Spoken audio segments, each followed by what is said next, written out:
Yeah, guys, I'm just gonna wait for you guys to return back. I'm so sorry about that. I don't know what happened. Um,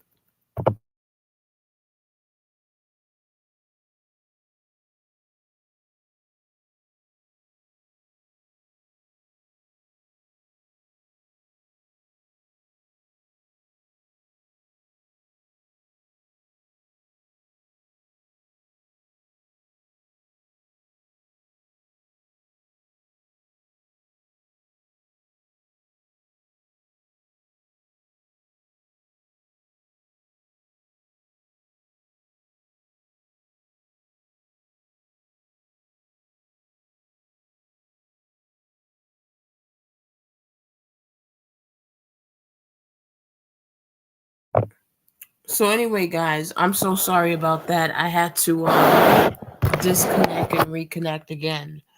But no, I wanted to talk about something because I'm talking about black women, and I feel like they have this fear of. Let me put the link up real quick just in case while I can do it now.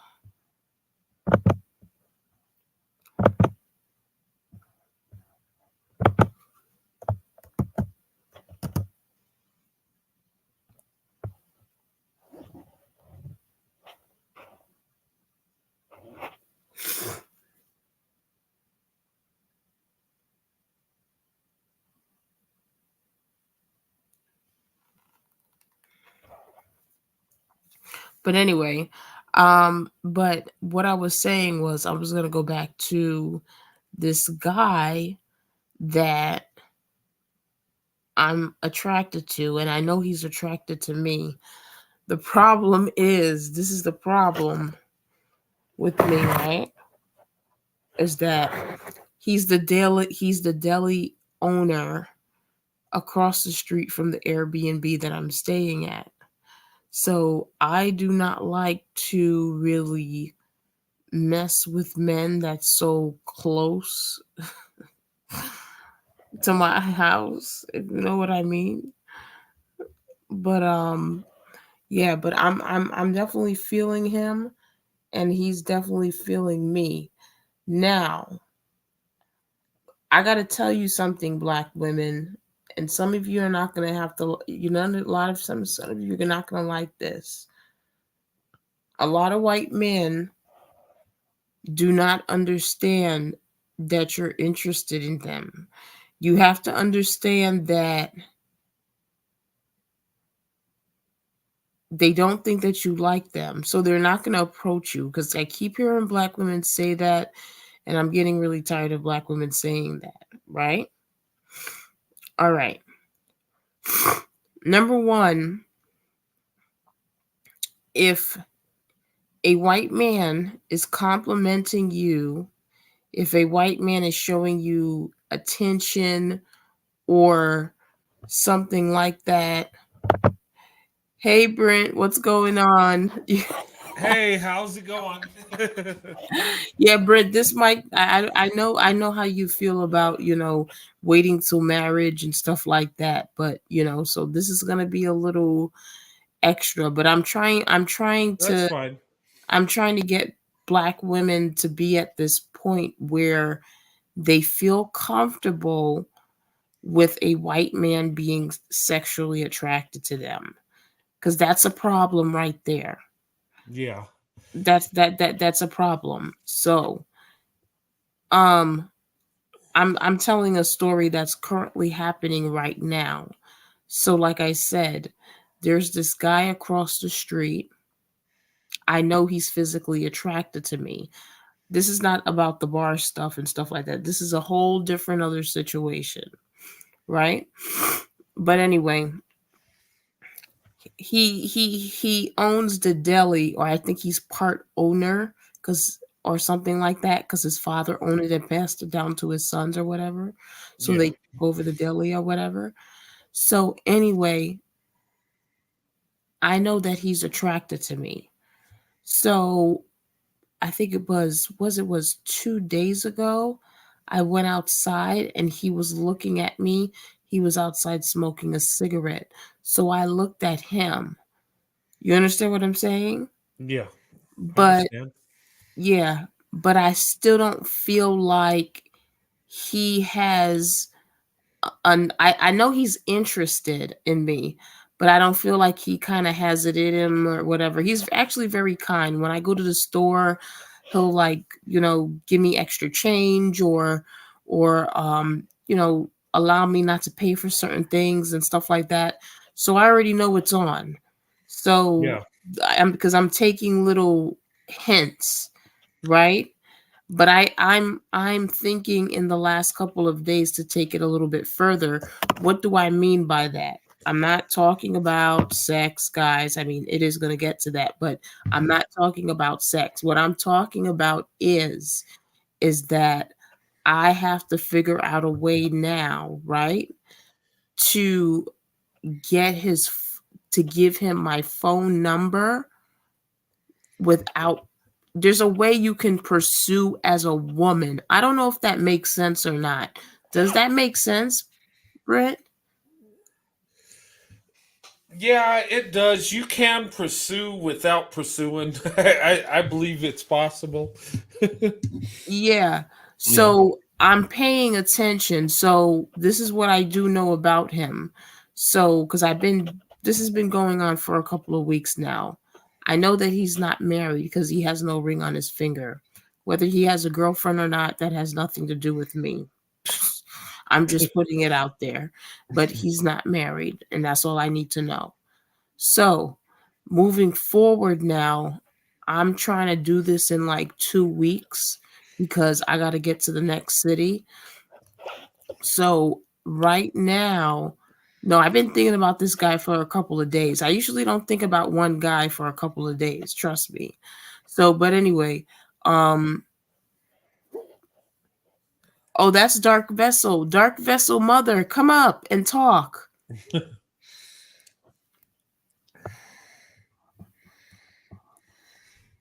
Let me put I think the link should be pinned. Mark said some men don't wear a wedding ring. That is true. Um That is true. Yeah, that is true. Some men don't wear wedding rings. That's true. That's true. I know that. I know that. But I'll figure it out. yeah. So, because you'll start to pick it up. If someone is married, you're gonna figure it out. So Yeah. I'm not stupid. The whole point is, to me, right? Because I told you I like to have fun, and then if it goes down the line like that, that's it. Now, Yeah. but anyway, Dark Mother, I want you to come up and talk. I Yeah, won't, come up. I won't take nothing you say personal. Come on. You see, I know the way I'm saying it sounds aggressive, Yeah. but but I'm I'm I'm I know what I'm saying sounds aggressive, but I'm not being aggressive because you're not watching my actions or I'm moving and seeing how I'm moving. Like I said, this has been going on for a couple of weeks now, but it's getting to the point. This is what it is. Once I walked outside and he was looking in my direction, and I know he was looking at me, and he said hello, he waved at me, then I already knew that it's time to move forward.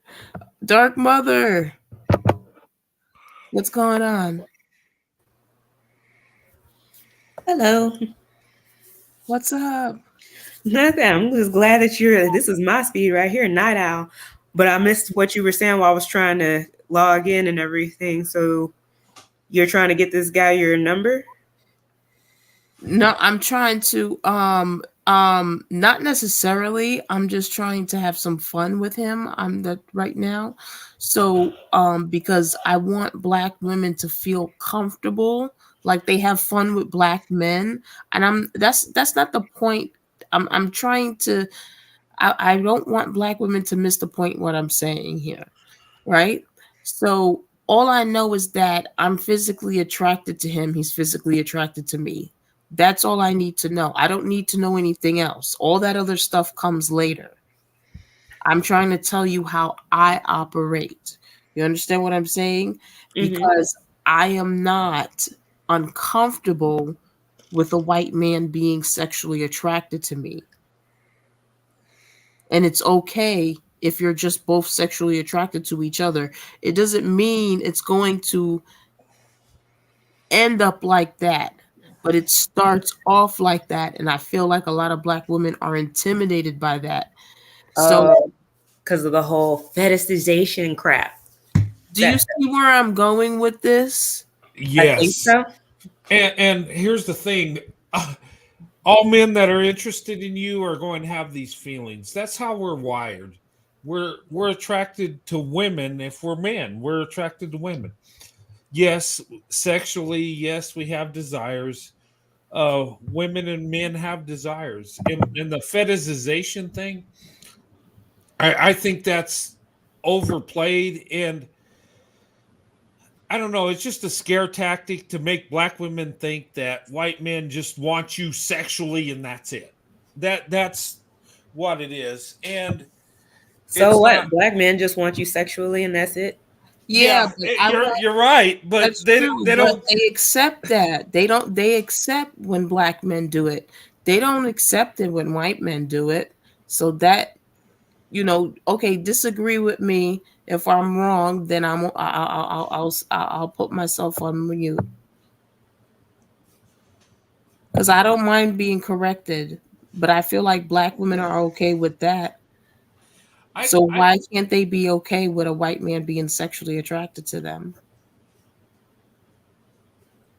It's that over programming crap. As I swear, this is not where I thought that this was kind of going, but I do kind of have something that relates to it.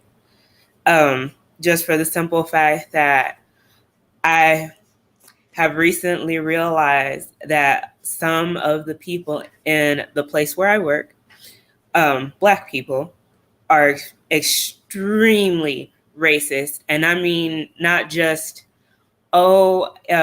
they keep on talking all the brainwashing stuff that they've been saying, all of them say, but they are like for real racist. And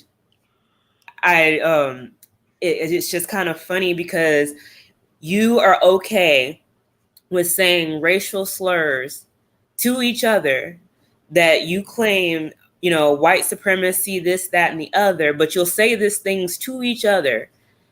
But then if a white person says it to you, all of a sudden you got a problem. And then you have these mental gymnastics that you do to explain how black people can't be racist because of power structure and all this other bullshit that you keep on saying. But you'll sit there and white people this, white people that, like your whole existence revolves around them.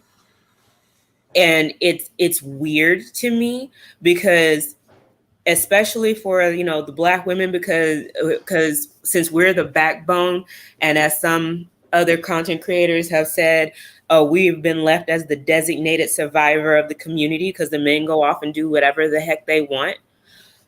It's like we overcompensate for not having men trying to gatekeep or protect our culture. So we are extremely brutal about it and everything, including trying to tell our daughters to stay away from these white men because not supposedly, but because they did all these horrible things to us in XYZ time. And I'm sitting here thinking to myself, so how is it that you guys can understand that part so well, but then when it comes to the Moors, when they were enslaving white women and they had harems full of white women and they were enslaving and raping and doing all the things to them, you don't, all of a sudden you don't understand that, and racism is only a one-way street that only white people can do because of their global stance and whatever. I don't understand this logic, I don't know if there's even circular logic. I don't know what that is, but it doesn't make any sense. You know what I mean? Like, so what you're saying about you being attracted to a white man just for fun, but and them being attracted to you just for fun, that should be a normal thing between grown people. But that's not allowed to be, because either this white man has to absolutely love and adore you, or he's strictly fetishizing you and you need to stay away from him because he's gonna unalive you or delete you or whatever. And it's ridiculous. I think that's what circular logic is, but that's what it sounds like, because the black people are insane. I'm sorry to say it, but they are. And you should be allowed to just have fun with a guy that you are attracted to, even if it doesn't go anywhere. Because that's the whole point. You're attracted to this person, right? Yeah, that's where I'm trying to go with this, but I'm trying to figure out, why do black women get so offended when a white man gets attracted to him? I'm not saying like, like I said, I know he's attracted to me and I'm attracted to him. So that's, for me, that's all I need to know. So in my mind, you know what I'm saying? I know that but like I said, I'm across the street from it. I'm in an Airbnb.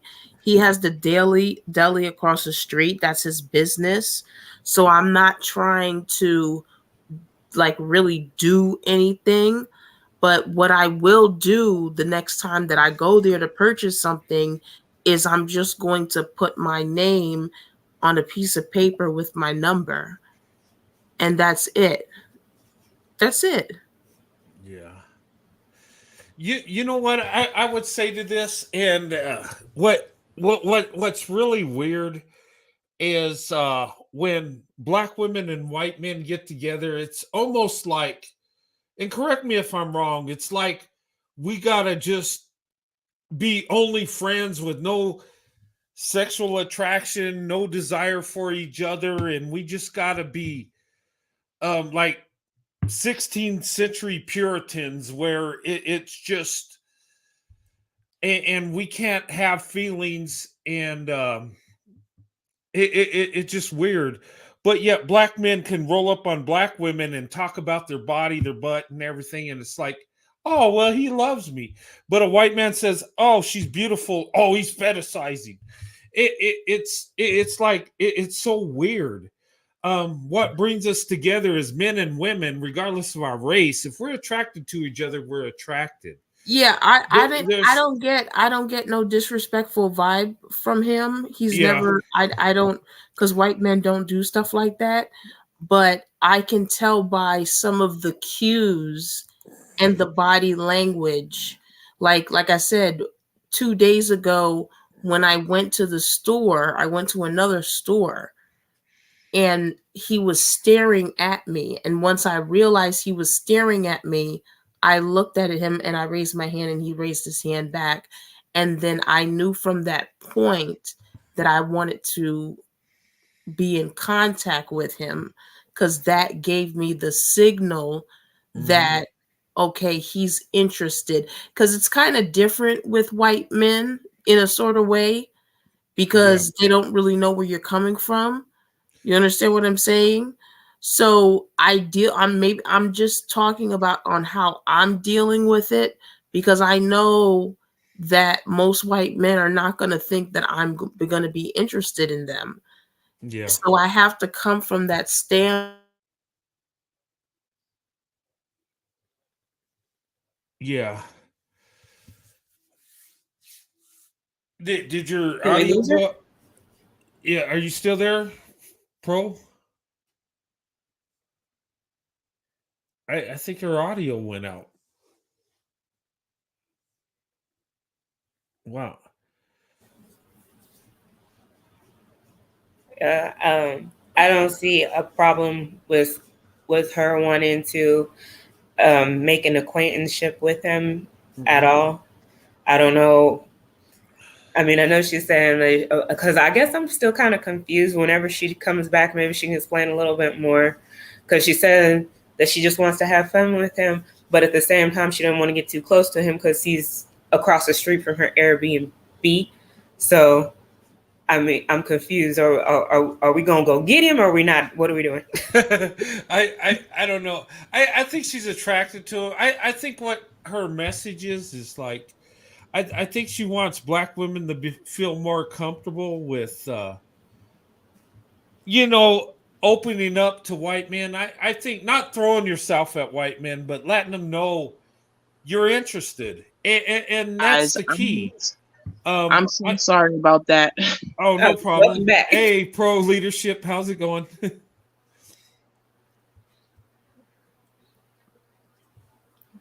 Yeah, but I I'm trying to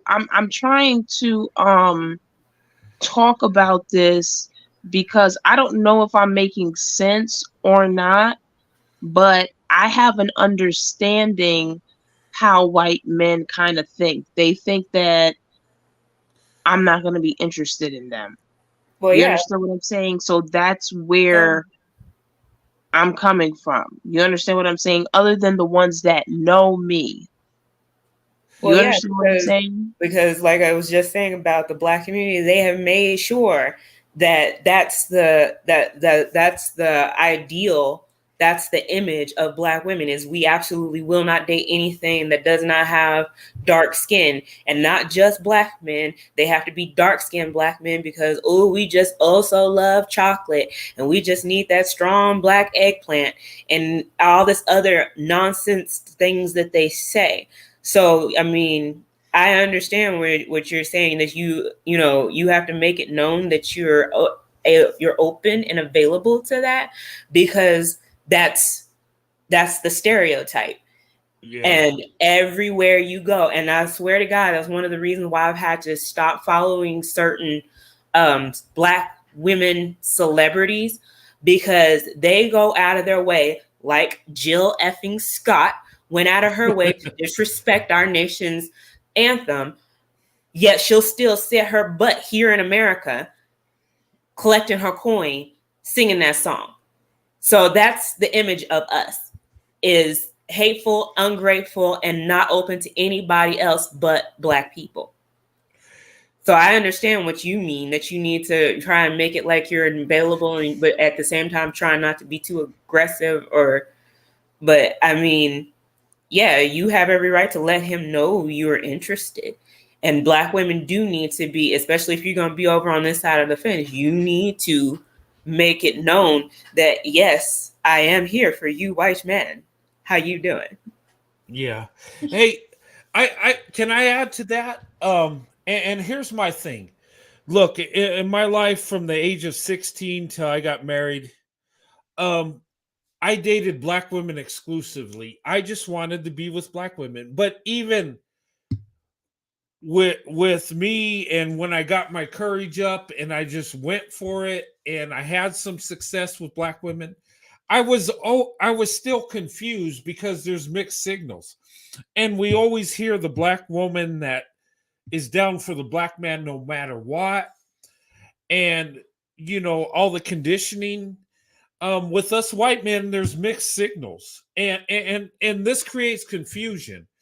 And I would say to black women, if you're interested, let us know. Don't throw yourself at us. You don't have to do that, but a smile, um, you know, a conversation, you know, eye contact, that goes a long ways. When a black woman would smile at me when I was younger, when I was young, would smile and talk to me, and the conversation was going well, that boosted my confidence, and that created a momentum where I can approach her and tell her how I really feel. I mean, not go totally, but you know, let her know I'm interested. Let her know how, you know, and there was no confusion. She knew I was interested. She knew I wanted to be with her. Now, how far it goes depends on her. And that's a position you want to be in. But I think so many things, there's so much confusion, and there's still that barrier, even in 2023. And it shouldn't be there, but it is. And if you're attracted to somebody, And black women, it's okay to be attracted to a white man, and he's attracted to you. Men are attracted to women. That's how we are. That's how we were created. That don't mean he's just want to sleep with you and leave. He just he's attracted. Look, what lured me to black women? Um, I thought they're amazing when I was little, right? But when I grew up, when I became a teenager, when I grew up as a man, what attracted me is they were women. They were beautiful. There was that desire there. But it wasn't just the desire. I actually wanted a relationship and a marriage with a black woman. But I did have that desire. Yes, newsflash, men and women do have desire for each other. Yes, they do have attraction. And yes, they do want to be intimate with each other. And there's nothing wrong with that. You just got to go about it the right way. But if he approaches you, it's not because, oh man, she's got, I think she's got a, I think she's a good person and she's, no, he's actually attracted to you. And at first it is a physical. He likes how you look. He might like how you dress, how you carry yourself. But that's where it starts. But it don't have to end up in the bedroom and then you bounce. It can end up in a marriage. It can end up in a lifetime relationship, building a family together. And that's what we don't think about. There's been a conditioning that white men aren't interested in black women unless it's totally sexual, totally a fetish, totally just pure lust and nothing else. And there's nothing further from the truth. Now, there are white men that just want that. Don't get me wrong. But there are men in all groups that just want that. But there are men that desire you sexually, but actually want to be with you, actually want to have a true relationship, want to have a marriage with you and build a family with you. Just because they have feelings that are natural does not mean that that's all they have, just the physical part. And I think that's where we get messed up. And a lot of times black men are only in for the physical, the sexual, but yet they get a free pass where the white man's got to come along and be on his A game and prove he's a good man, prove he's not racist, prove he loves you, he loves your heart, he sees you intellectually, and we can't tell you that, we better not let on that we're somehow physically attracted to you. Then it turns in just a fetish, and then it's weird. It's like, in a way, we got to jump through hoops to prove ourselves over and over. And it shouldn't be that way. Now, That's exactly what it is. Yeah. They want you to, I keep saying it. I know I sound like a broken record when I say it, and apologize for interrupting. I just wanted to piggyback off of that. Mm-hmm. They will sit here and have all the demands for men who they don't give birth to. And I call them they because I don't put myself with those particular type of black women. But those women have all these demands, all of what they call vetting, all of this, all these little applications and things that you have to do if you're a man that is not black, to make sure that you're not XYZ, but they won't do it for the very ones that they give birth to. They won't do it for the men that they sit there and keep giving birth for. They'll leave them single mothers left and right, but they won't ask them a doggone thing as long as he's a king. And it's ridiculous. Mm-hmm. But continue. Well, I just wanted to share that. You understand what I'm saying? Like, my plans is because sometimes I feel like I'm having this discussion because I think that some black women think that it might come off like that, but that's not what it is. It's just that I just wish that black women will be more like me. I don't want to say like me. I really don't want to say that like that. But what I'm saying is that I got the signal that this man is attracted to me, I'm attracted to him. So my next plan is to maybe give him my number, or maybe not even give him my number. I'm not sure how I'm going to play it yet. It depends on how, if he's standing outside smoking a cigarette, then I might approach him and just ask him how he's doing, and then I'll go from there and see where that leads up. But yes, I would like to go out and have some fun with him. And what do I mean by that? I mean, I want to go out and have a couple of drinks with him and just chit chat and talk to him, and that's it. So, but I want black women to get to that, to at least to that point. I don't know if I'm making sense or not, guys. I don't know. Oh, you're making perfect sense. I read you loud and clear, Me too. bro. Look, and that's the barrier right there. Um, it's like I think we're afraid to get out of our comfort zone. Black women, white men, and the thing, and it's sad, and it's we shouldn't be like that. We should approach who we are attracted to, regardless of if you're attracted to a black woman, talk to a black woman. Look, I had to. I had to kind of coach myself when I was dating because I love black women. When I was a teenager, oh my God, I just thought black women were everything. And I always thought, gosh, when I approached them, I always felt I was going to look stupid. They were going to think I was weird. And some did, and that's okay. But when I got my courage up and when I was shown love from black women, it was like the greatest thing ever.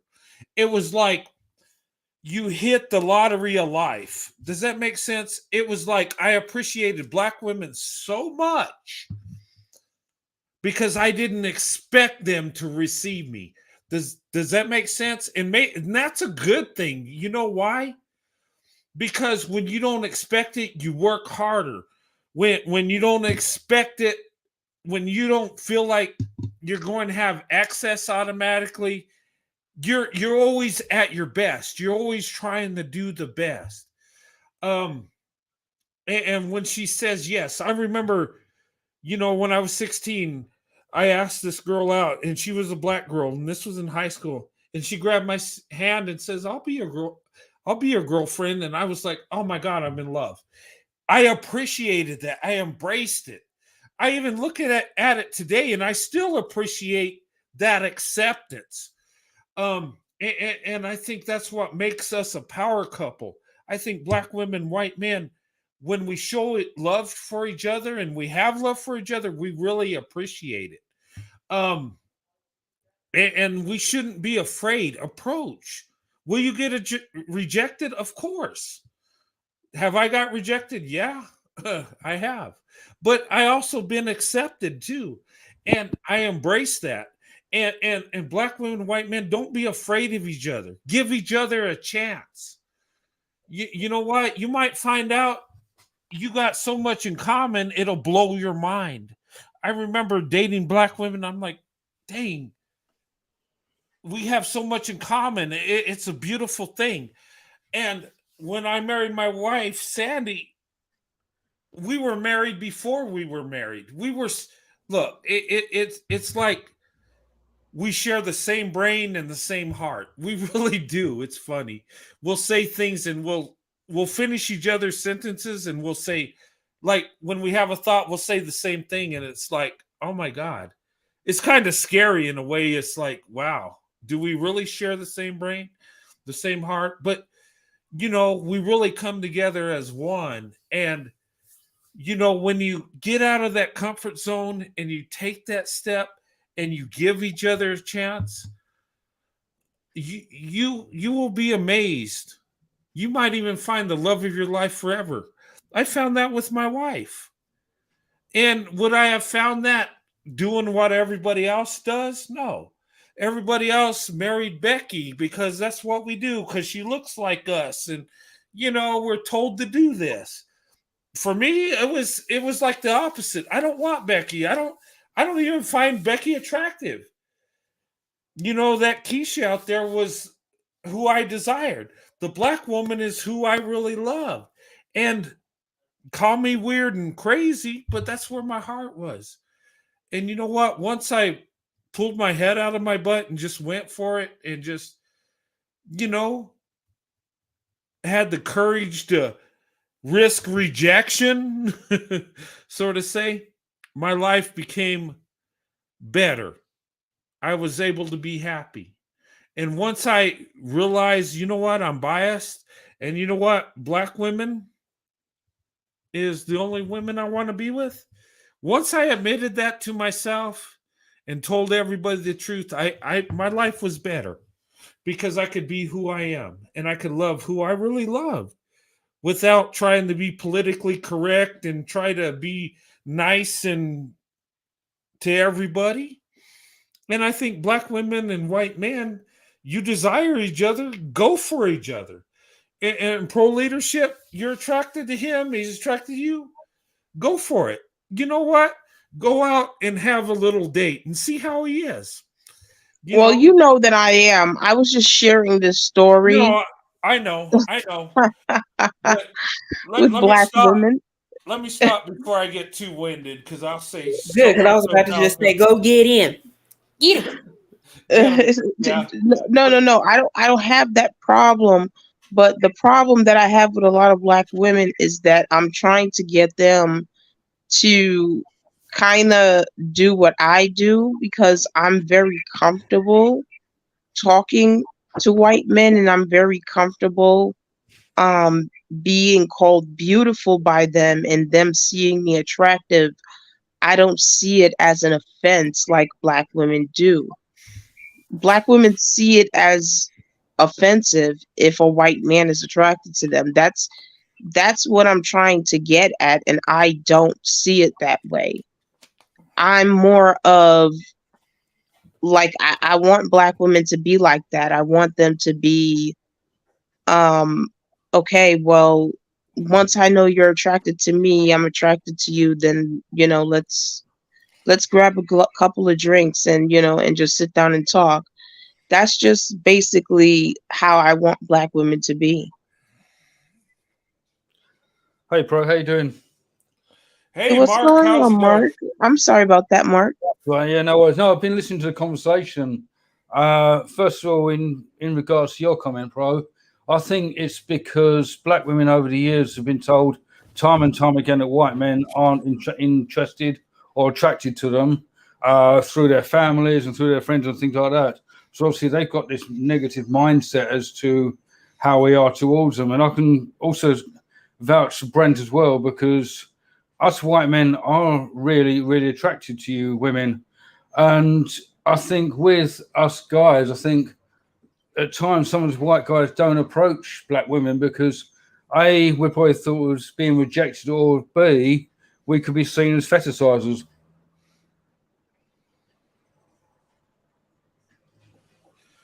Fetishizers. That's a funny word to me now. It is. I know. But I said, remember when I told that joke? I said, "Who would you rather be fetishized about?" That crazy to me. That's crazy. It's just their logic just is killing me. Their logic kills me. Their logic. the trouble is, unfortunately, some women still have that mentality, or some men have that, some white men have that mentality as well. That if we date a black woman, is it because we've fetishize over them or fantasize about them? It's Well, oh, go. everybody. Sorry. No, go ahead. I'm sorry. I got a thought on that, but go Please go ahead. ahead. I was just going to comment about the mentality of black women, but go ahead. Oh yeah. The thing with the fetishize and the fantasy. Look, we're men. We fantasize about women. You can't deny it. And here's the thing. Um, did I fantasize about black women when I was trying to date black women? Yes, I did. Look, I'm going to be honest. Yes, I had desire for black women. I always have. And you know what? I'm married now. My desire is with my wife. but it's there. There's always that physical desire. And the thing of it is we try to vilify that. Oh my God, he thinks black women are beautiful. He's having fantasies. Well, newsflash, men have fantasies about women. Oh my God. And the crazy thing is, if a white man fantasizes about Becky, it's all fun and games and it's cool and you can do it. But when it's a black woman, I guess you got to be like, I don't know, like you got to just only be attracted to her personality and that's it. And you can't have feelings for her until you're married, I guess. I don't know where this thing goes, but it's so crazy. The reason, and they use that as like a reason, oh, stay away from white men. They fetishize about you. Okay, well, men are going to desire you. The fetishization is like, fetishizing a body part or something like that. You can have desire for a woman and not a specific body part. That the fetishization goes specific, sexual gratification from a certain body part. That's really what it is. I have to say one thing now that you're Yeah, talking about body parts, Brent. yeah, Like I'm me personally, I'm completely comfortable with a white man because I noticed this white man, he he likes he likes the way I look physically. So yeah. I'm a very attractive woman. So I have a very nice physique. Hmm. So I'm comfortable with him being attracted to that because then why then it doesn't make any sense to me It, it, because it, I don't feel offended by it. That's making me more interested in him because I know that he likes me. He likes the way I look. Does that yeah, make sense or not? it does. And when you get Yeah, it in, makes perfect sense. yeah, when you get into that intimate relationship, you can be honest and you can tell, like, the person you have that intimate relationship, your wife or whatever, you can tell her what what turns you on about her, and she'll tell you what she's turned on about you. And amazingly, women have the same desire like men do. She'll get turned on about your body parts. Look, it's that's how we're wired. The problem is, what I think the problem with the fetishization or whatever, when it's a problem, is if that's all you want. Okay, if you just want to sleep with the woman and you don't care about her feelings and you don't have no other interest in her, that's a problem. That's wrong. you know and I get that. And you should avoid men that only want that, because they're going to use you for that. But if you can be sexually attracted to someone you love with all your heart. You want to give her everything and you love being with her. You love spending time, but there's going to be physical attraction. There's going to be that sexual attraction. Look, I'm attracted to my wife in a sexual way, okay? But I also love being with my wife, spending time with her. I love her being my best friend. There's other things also. But I can't deny, when I was dating her, I didn't physically desire her, because I did. I did with all my heart, but I loved her with all my heart too. So there's and it's kind of weird that we focus in and home in on that. Oh my God, he sexually desires you. He's not a good man. And that ain't true. He just might, all men desire women. We just can't deny it. Women desire men. That's how we're created. Now, it's not wrong to have those desires. What makes it right or wrong is how we conduct ourselves. There's a time and place for everything, right? Right. And I that's have I the have whole a thing. thought on that though. Yeah, go ahead. Because as you were talking about the desiring and all this other and all the other things you were saying, I feel like that part of this also has something to do with some type of internalized sexlessness, I guess, for Black women, because for because I'm noticing the theme behind all this is to only be a sexual object for a Black man. It's shameful to be one for anybody else but a Black man, even though he's the one that treats you the worst. And I find that odd because what I was going to say earlier was because when Pro was talking about how, I think that it's funny that Black women can't just enjoy being attractive to a man's gaze just because he's a white dude. I feel that Black women are lazy in their thoughts, and they like being comfortable where they are, which is the reason why we can't get anywhere, because every single time, and again, everybody's going to be like, oh my God, here she goes with this again. But every single time that bring up what they call respectability politics about wearing bonnets and slides and things like that out in public, they instantly go to defending, oh, well, white women can wear messy buns and white women can do this, and this.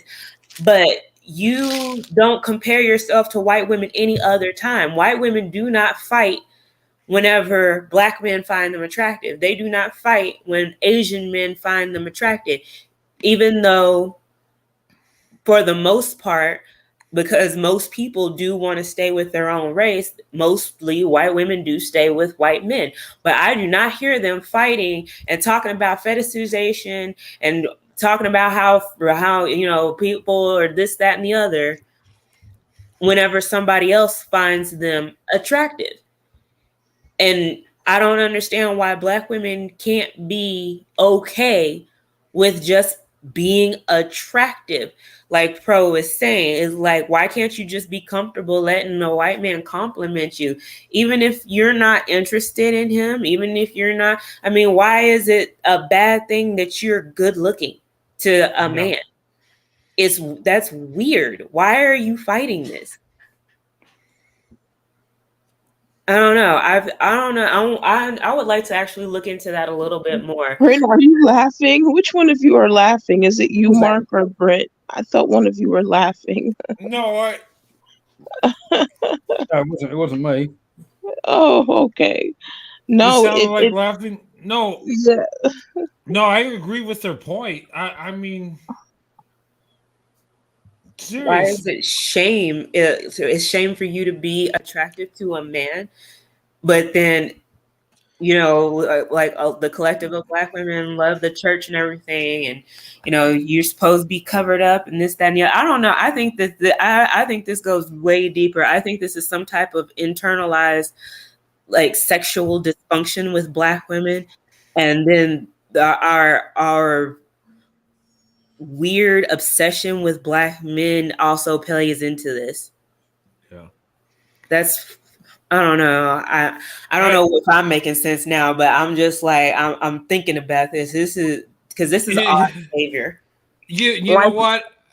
I'm gonna let you finish. Oh no, I was gonna pause. I'll start getting into thoughts. I threw myself down a rabbit hole. I'm sorry. Yeah, I'm kind of going down that rabbit hole with you because I'm kind of understanding what you're saying. It's, but yeah, it's a weird thing. It's like Black women can sexually, Black men can sexually desire Black women and their body parts and even talk about it, even say things about your butt and your boobs and all this stuff. and it's accepted. But a white man says, "Oh my God, she's beautiful," and it's like, "Oh, he's fetishizing her." And I've seen this craziness. I've seen it so many times, and it blows my mind every time. And there's something psychological going on, and maybe there's some conditioning somewhere that psychologically tells black women do not have feelings for white men. They're evil, they're racist, they're just horrible. And I don't believe that's what it really is. That's not. that's not what it is. Maybe I'm just no. trying. It's because they're intimidated by you. That's what it is. Okay.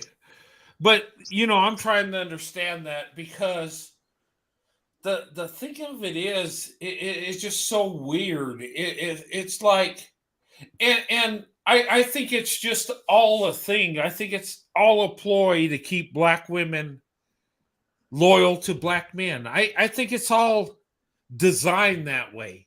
The conditioning as a little girl to grow up as a woman, they tell you white men are so evil. And they go into history, slavery and stuff that was, hundreds of years ago, and revised history that only begins at the shores of America. They don't talk about how we got here. Yeah, and the thing of it is that the past, to me, this is how I think about the past. The past is dead. Okay? Slavery, Jim Crow, all that stuff is dead. The people that participated in that and made that happen are gone. They're dead. The people that went through it, they're dead. I mean, and the people that went through it should have been compensated, but the past is gone. We're in the here and now. We're in the future.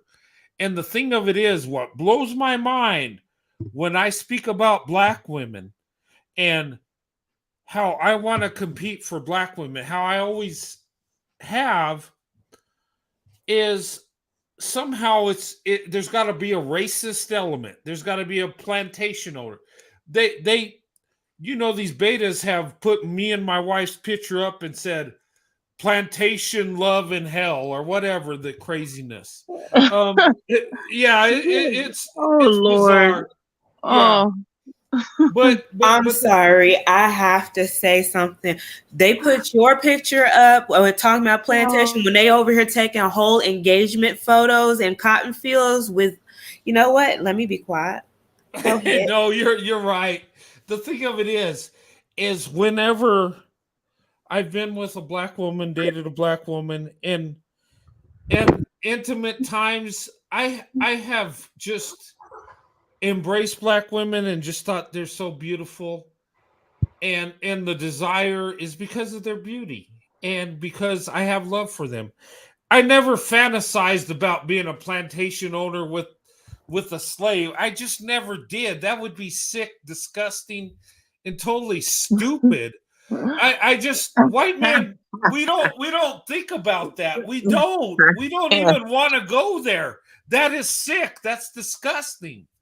But I mean, there are some pornos like that. I probably shouldn't say that, but it's very rare. It's very rare, though. Most white men don't think like that. A kink. I'm sorry, but I had to think about this my own stuff. There's all kinds of stuff, like their crusades. There's people out there that have weird fetishes with crusade type stuff and being tied up and flogged and all that stuff. So that I don't see that as any different. But whatever. Yeah. But actually, that's not where white men's mindset is. We don't get with black women because we want to dominate them and relive the slave times. We don't. We just. In fact, I can't. That's so funny. It's weird, but black men will. Hey, look. I believe there is a type of domination, but it's not that type of domination. No, Domination. Look, there might be a sexual domination, but it's within Here love. you go. It's not like abuse domination. It's like, how can I say? I don't even know where we're going with this, but I'm just saying, domination. I think in a loving way is just you're in control, and she wants you to be in control, and that's just. But it's nothing like, yeah. Anyway. Brent, sorry, I think getting back to what you were saying, I think it's also to do with the fact that we actually respect black women, and because they're so Yes. I think it's because they're so conditioned by how they're treated by black men, it's something new to them, and it's like being scared of the unknown. It's something they're not used to, but things putting this conversation on its head. When you've got channels like Pros, they've got like yours saying that black women want to date white men, and obviously Brent, you advocating for white men, then I think when black women should open up their options and start dating and seeing the true value, A, of themselves, and B, of the love that the white men give to them. Yeah. And here's what I would say about black women. And the reason I can't go into that thing and white men don't do this is because we look at black women as like, almost like an angel in a sort of sense, almost like a guardian angel. Does that make sense? Actually, I've always looked at black women as just beautiful, like just pure love, just a beautiful woman that I just want to embrace, that just it is so beautiful within in her spirit, her mind, body, and soul. I just want to embrace everything about the black woman. That's how, coming up, that's how my feelings were with black women. It was just they were everything to me. That was the woman I wanted to be with. That was the woman I wanted to be my wife. And that's how deep it goes with me. And God, and I would say, I pray to God, can I reunite with my babysitter? That woman I love more than anything, because she showed me what true love is. Yeah, a 17-year-old girl babysitting a 5-year-old boy. I understood how beautiful black women were with that young lady. And it was pure. It was love. It was just, and maybe I was missing that motherly love because my mother was so young, and being raised with my father without my mother. Maybe there's something going on. But the thing of it is black women have shown me true love through my life, through my testimony. Black women have shown me how to give love and how to receive it the right way, the godly way. And look, I love black women for that. I embrace black women. I see black women in the world in today's world, and I see them doing beautiful things. I get happy. I don't even have to know her or know who she is, but I feel happy for her.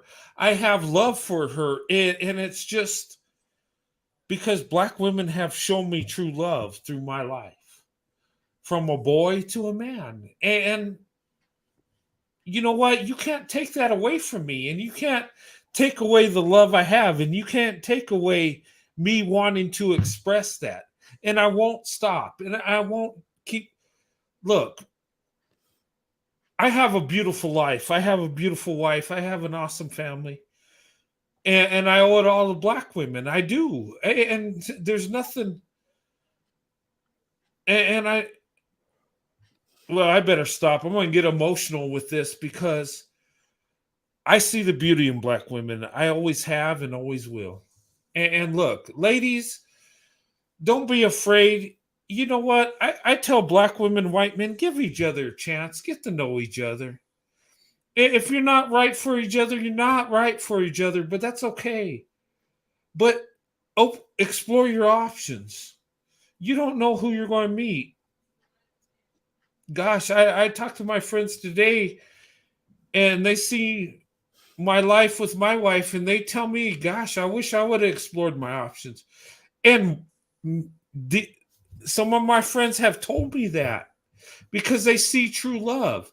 I've made Becky's cry at work because I express how much I love black women. They know the real deal is there. They know You where true cannot tell love is. Becky's that you like anybody better than them. They have to be the center of attention. How dare you?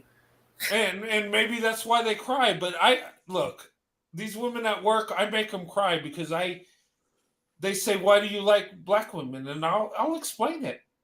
And you know what? They'll end up crying because it's true love, because I'm speaking from the heart. I'm not, speaking because I think their body looks better. No, it goes deeper than that. It's all levels of love, and they know that. And that, look, I just, and you know what? Black women have led me to my wife, and I think that was the whole plan. That was my destiny. And me with Sandy is like paradise on earth. It's the closest thing to heaven that we can get on earth. And I look, but anyway, let me stop. I'll go on all night about my love for black women, but you know where my heart is. And this is how my life is. And I've been married 29 years, so I live what I talk about. So, but anyway. Brent, getting back to the initial conversation about black women dating white men, I'm finding, because I'm on Instagram and also got my photo up with my partner, I'm getting black women from Africa asking me to hook them up with a white guy. Is it just the perception from the West that we're not interested in them, yet true African women actually want a white guy?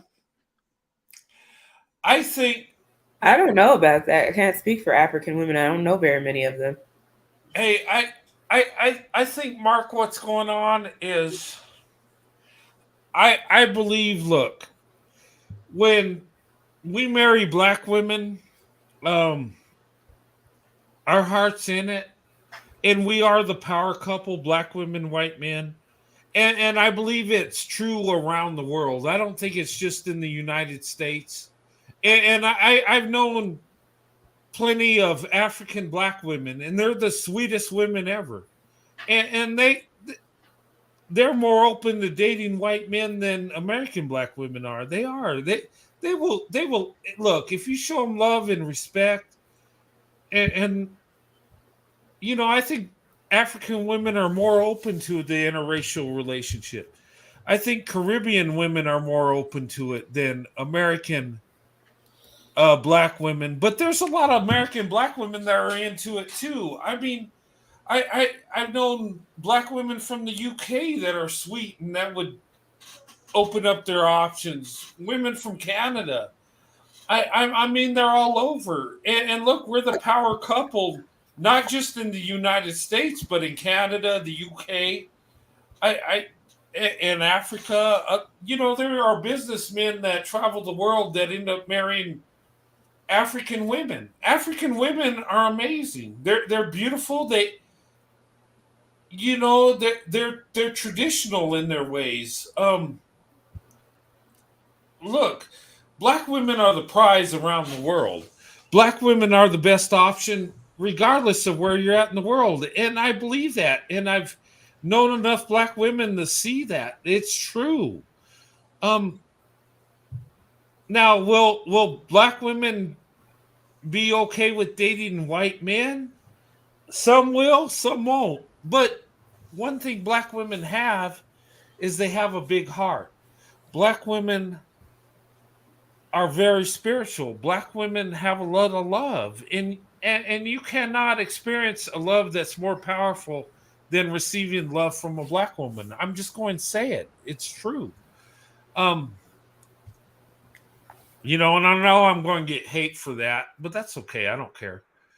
But around the world, black women are the best option. I don't care if you're in the United States, Canada, in the Caribbean, Africa, UK. Black women are the best option. Let's not kid ourselves. They really are. And when we realize that, I think the world will change. But that's just my thought. There is a guy that said, as a matter of fact, I think he was a billionaire, that basically said that black women are for grown people. They are. You know what? And look, and I've said this so many times. I said I don't deserve my wife. And look, I'm the best I can be. And I still don't deserve her. Black women are the best option. And look, if you're not a real man, don't mess with black women, because black women deserve the total package when it comes to men. They deserve the best of the best. And I'm talking about love, family, resources. And when we realize that, we'll be better off. But black women are for grown people. Black women are too mature, too strategic, too loving. They're family orientated, and if you're not into that, you don't deserve her. I'm just saying.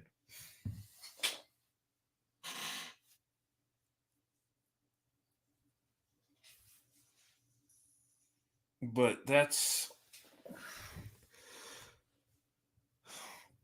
how I feel on that, and I know I'm right. But oh no, yeah, you definitely. But there's absolutely nothing wrong. I don't know to like, since she seems to be about ready to end the live, but there's absolutely nothing wrong with white men and black women just enjoying each other either. I mean, yes. Of course, relationships can go to marriage. That's the ideal. But there's nothing wrong with getting to know each other, because every black woman is not going to be for every white dude. You still got to find your person. So, I mean, and that's the whole thing that I guess I don't understand, and I feel that maybe Pro was trying to get at, was you need to trying to get black women to be comfortable just being attractive, not just attracted to, but being attractive, get them comfortable with being attractive to men, because every white dude that you date, it might not work out, but that can't be a thing of, oh, either he's attracted to me and we're going to have this relationship that lasts forever. I'm never, ever dating a white dude ever again. Like, I don't understand what the logic is behind that, but that's some crazy stuff. Sometimes you got to go through a few dates and a few people to get to the right person for you. And there's absolutely nothing wrong with you dating and, having fun with and just being around what you like. There's nothing wrong with that at all. That's right. And let me tell you, Dark Mother's Vessel, I've had awesome relationships with black women, but I've had a couple relationships that were god awful. I dated a black woman, and I lived with her before I met my wife Sandy, and she would actually go in on an impulse, get mad, and actually hit me, lay hands on me. I never touched her because of how I was raised, but that was a horrible relationship. It was horrible, and that was a black woman. But you know what I realized? Even though you can have a bad relationship, black women are still the best option. Most of my dating, I dated amazing women that would be a great wife for me. But the thing of it is it didn't work, not because we didn't love each other, not because we weren't good people. We just weren't meant for each other. That happens. Me and my wife Sandy, we were meant for each other. So sometimes it happens. Sometimes good people date each other and they're just not right for each other. And it's not that there's anything wrong with each other. They don't do nothing bad to each other. It's just not meant to be. Right. Sometimes that happens. That's happened to me. And a lot of black women I dated, I'm still friends with to this day. And I have love and respect for them. It just, we didn't work out. And it's not that we didn't desire each other or love each other. It just we weren't meant to be. And that happens. But I just when I look at my situation and I look at the men I grew up with back when we were children from elementary to high school, and I see how their life turned out and how mine turned out. And you know what I did? Hmm. I didn't follow the path they did. I didn't do what was comfortable. I stepped out of my comfort zone. I pursued the black woman when they thought I was crazy. And you know what? My marriage is still lasting.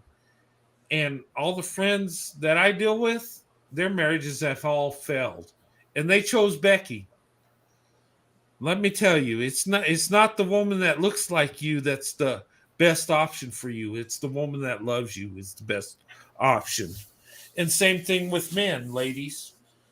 And that's the mindset we got to get into. What is best for you? What is the best option for you? And I tell black women, what's the best option? What man is? I mean, Someone who's fun, because I swear to God, these women sit here and continue to date black men, and they just love to sit in anger and disgust. And it's like, I'll be honest, I like dating white dudes because whenever I'm with a white dude, I don't have to deal with none of that BS. And they can call it denying my blackness all they like to. But the fact of the matter is, when me and my husband are together, we have fun. I don't have to sit around and worry about black issues. I don't have to sit around and worry about who's profiling. I don't have to sit around and talk about a bunch of crap that I don't want to talk about because it's depressing. We can just talk about fun stuff. We can go fishing. We can go out and go camp somewhere. We can go someplace where it does not matter who's profiling, who's doing what. It does not matter. Mm-hmm. Oh my God, it's so exhausting being black. Yeah. And you know what? And I bet he embraces everything about you. The way you look, the way you talk, the way you carry yourself. He just loves Absolutely, you. And so do his friends. But I'm dating. Yeah, and that's the way it should be. Look, my wife, I embrace her. I love her so much. I just like everything about her. And you know what? And the beautiful thing is that we still cling to each other. We still wrap ourselves in a blanket, even though we've been married for so many years, and we still have desire for each other like when we first got married. And the thing that blows my mind is I when I was in Hawaii, I was doing a trip, and this white woman was like, did you guys just get married? No, we've been married 29 years. And she's like, you're still clingy to each other like this after all these years? Yeah, why would we not be like that? I don't get that. But I don't know. My wife is everything to me, like she was when the day I married her. And the thing of it is I embrace her. She's a black woman. She's beautiful. I embrace her features, her skin tone, everything about her. I just love her. I love her attitude. I love her emotions. I love her spirituality. I mean, I can't get enough of my wife. I hug her so much, and it's not that I just want to show her I love her. I just feel I need to hug her. I feel like I need to embrace her. And it's not that I need it. I want it. It's like, I mean, when I go to sleep at night, I hug my wife and I'll hold on to her till I wake up. And sometimes when I roll over and I'm not hugging her because I roll over, she'll wake me up and say, "Are you okay? Is something wrong?" And the thing of it is she's gotten used to that and she loves that. She embraces that. And that's how a marriage should be. You embrace each other. You love each other more than yourself, more than life itself. And that's just my thoughts. But I'm just saying. Yeah, My husband likes my skin, not the color of it. He likes how soft it is. He says it's like velvet. Yeah. I don't know this whole you gotta be this certain way with a person simply because of their race, because of something that you think that they did. It's just weird. I don't know, like, to just kind of go to the whole what reason why she started the live talking about this man that she was interested in and just trying to have fun. I don't know why it is that here we are in 2023, and while I'm not going to sit here and completely say let's just dismiss the past, I don't understand why we have to live in it like it's here and now. I don't Yeah. understand that at all, and why it is like what irritates me the most is that every single time I turn around and this is what makes me crazy, is like it seems to be like even the younger generation seems to still be doing this crap, and it's like none of y'all went through any of this stuff. I need you to sit down and be quiet because you're just learning all this stuff off your social media apps. You're not actually dealing with any of this stuff. Stop it. Yeah. And I'm sitting here thinking about all the sacrifices my ancestors made, my grandparents, my great grandparents. I think that they would be more proud of me than most of these kids out here today, because they fought for this. They fought for me to be able to live the way I'm living right now, where I'm not living in fear of lynch mobs. I'm not living in fear of being told I can't do something simply because of the color of my skin. And if somebody does try and do that, I can take them to court. Like, Yeah. so I don't understand what your issue is right now. Y'all are the most spoiled, ignorant people I have ever seen in my life, and it gets on my nerves. Yeah. And here's what we need to do. We don't try to erase the past. Don't try to dismiss it. We need to know the past. We need to know the truth. Um, and we need to know the evil part of it. We need that needs to be. We don't erase the past. The past happened. We need to know about it. The thing of it is you can know about it and you can learn from it. And what do they say? You learn about the past so you don't repeat the same mistakes, right? Those who do not learn their past are doomed to repeat it in the future. Yes, and that's why we need to know the truth about the past, the whole truth, not just the truth that benefits us, the whole truth. Okay, but here's the thing. Knowing the truth does not mean we have to live in the past. In fact, we shouldn't live in the past. What happened in 1845 is already done and gone. You can't change it. So what we need to do is live in 2023, love each other, who's the best option for each other, and go for the best option. Look, I white people today in today's world we're not slave owners. They were not plantation owners. They might have had ancestors that participated in that evilness and done ungodly things, but it's not their fault. They were just born in this world. They didn't choose who they are. They didn't choose their skin tone, and just judge them on the actions they do, not what someone that was their ancestor did. Because if we judge people on what ancestors did, we'd all be guilty. Black, white, everybody. Pretty much. Yeah, so we don't need to live with that. What my ancestor did 400 years ago has nothing to do with me. I'm not that same person. I'm me. I'm responsible for what I do. And if I do somebody wrong, I feel guilty for that. I should ask for forgiveness. But what somebody else did that was before my time, that's not my fault. Now, I need to be respectful Ooh. and have compassion, but I don't have to live with that guilt because I didn't do it. And You that's know what, what's funny about that? yeah. Is I find it so hilarious that I'm supposed to hold you and every other person that looks like y'all are responsible for what your ancestors did.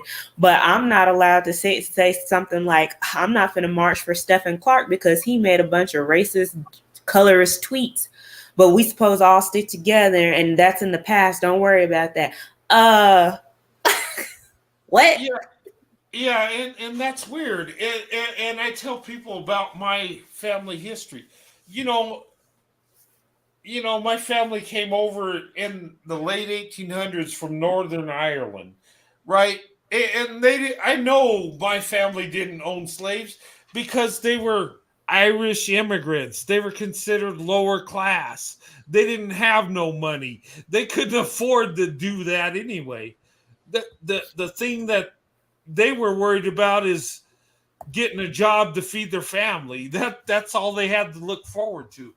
And the thing of it is most white people did not own slaves. It was a very few that did. It was the wealthy, the plantation owners, the ones that owned a lot of land. Because slavery was an expensive thing. You had to feed the slaves that worked the fields, that picked the cotton. You had to take care of them. You had to hire people to go after the runaways, to bring them back. If you really study the economics behind it, the everyday guy couldn't do it. It had to be a rich man that could do that. Now the wealthy plantation owners, they actually, they made a lot of money off free labor. Of course, it was all economic, and it was evil. But if we really study it, the common white guy couldn't afford that. It was for the wealthy. And but anyway, I don't want to go into that. I don't. But the thing of it is study history. Study the full concept of history. Do not dismiss history. Don't try to change it. We got to know it. And look, but we can learn from history too. But we don't need to live in it. We need to live in the here and now. Right. In today's world, it's about survival. Who is the best option?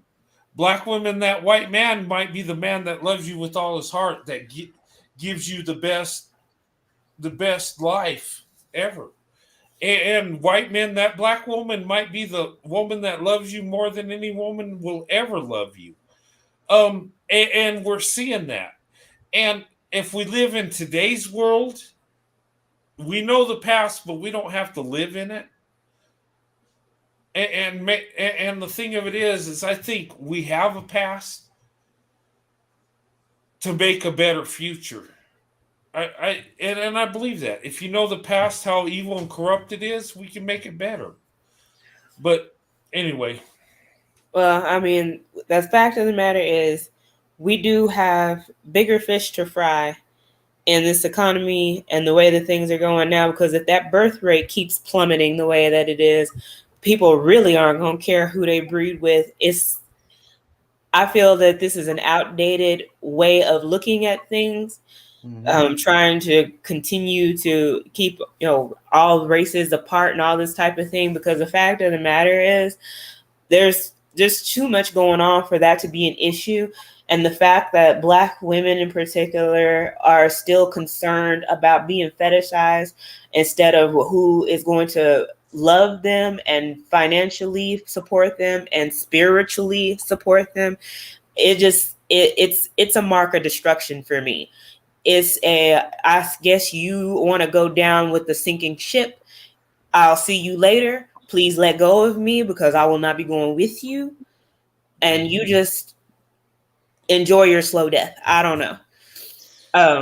I'm sorry to just turn that really dark really quick, but I don't understand. I can't get over the fact that we even have to have this discussion. The pro had even come up here and say she needs for Black women to be comfortable with being attractive to men. Like, how insane is that? What other woman needs to be told that it's okay to be attractive to men.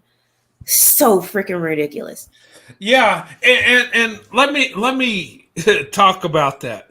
And here's the crazy thing, and I think this goes black both ways with black women, white men. When I was little and I would walk with a little girl from school, people say, "Oh, that's so cute. He's got him a little girlfriend." But when it's a black girl, oh my God, what are you doing? What's going on? It's like there's something wrong. There's something out of the ordinary. And here's the thing. When I started dating, my mother and father were okay with it. They knew how I was, but the rest of my family's like, oh my God, there's a black girl he's with. He's 16, and that black girl, is he holding her hand? Oh my God. This was like my grandmother was like flipping out, like, oh my God. He's not with a blonde-headed white woman. He's with a black girl. Oh my God. And he's a teenager. And the thing of it is it was crazy. And when I asked my wife for her hand in marriage, and she said yes. And I was with the family, and I was talking, yeah, I'm going to get married. And my grandmother was like, oh, really? Is she blonde? And my dad just turned and looked at me with a little grin. He says, no, she's not blonde. And my grandmother was like, oh, she's brunette. And my father was like, yeah, she is. He's like, oh, okay. And then she saw my wife. Oh my God. She was like, and here's was the crazy thing. My grandmothers didn't like it, but my grandfathers were okay with it. They didn't care. Of course, your grandpa was great with it. He was like, dang, I should have done that too. Oh, you know what's funny about that is my grandfather, look, he lived to be 99 and a half, right? And he grew up in Tennessee, right? And he grew up with segregation, all that. And he told me, he says, your wife is awesome. He says, you know what? He says, I always thought black women were beautiful. But he said, you know what? Back in my time, we couldn't talk to them. We couldn't have a relationship. We could be friends with black men, but it was like, even that was limited, he told me. But black women, you couldn't talk to them. That was forbidden. He said, and he told me, he said, I seen black women I thought were very beautiful. Very, very beautiful women. But he said we couldn't do that in the day what you're doing today. I was like, oh my God, my grandfather might have been interested in black women. And I never thought that would be a case, but I don't know if he was just telling me that to make me feel comfortable with my wife because we're getting married, but.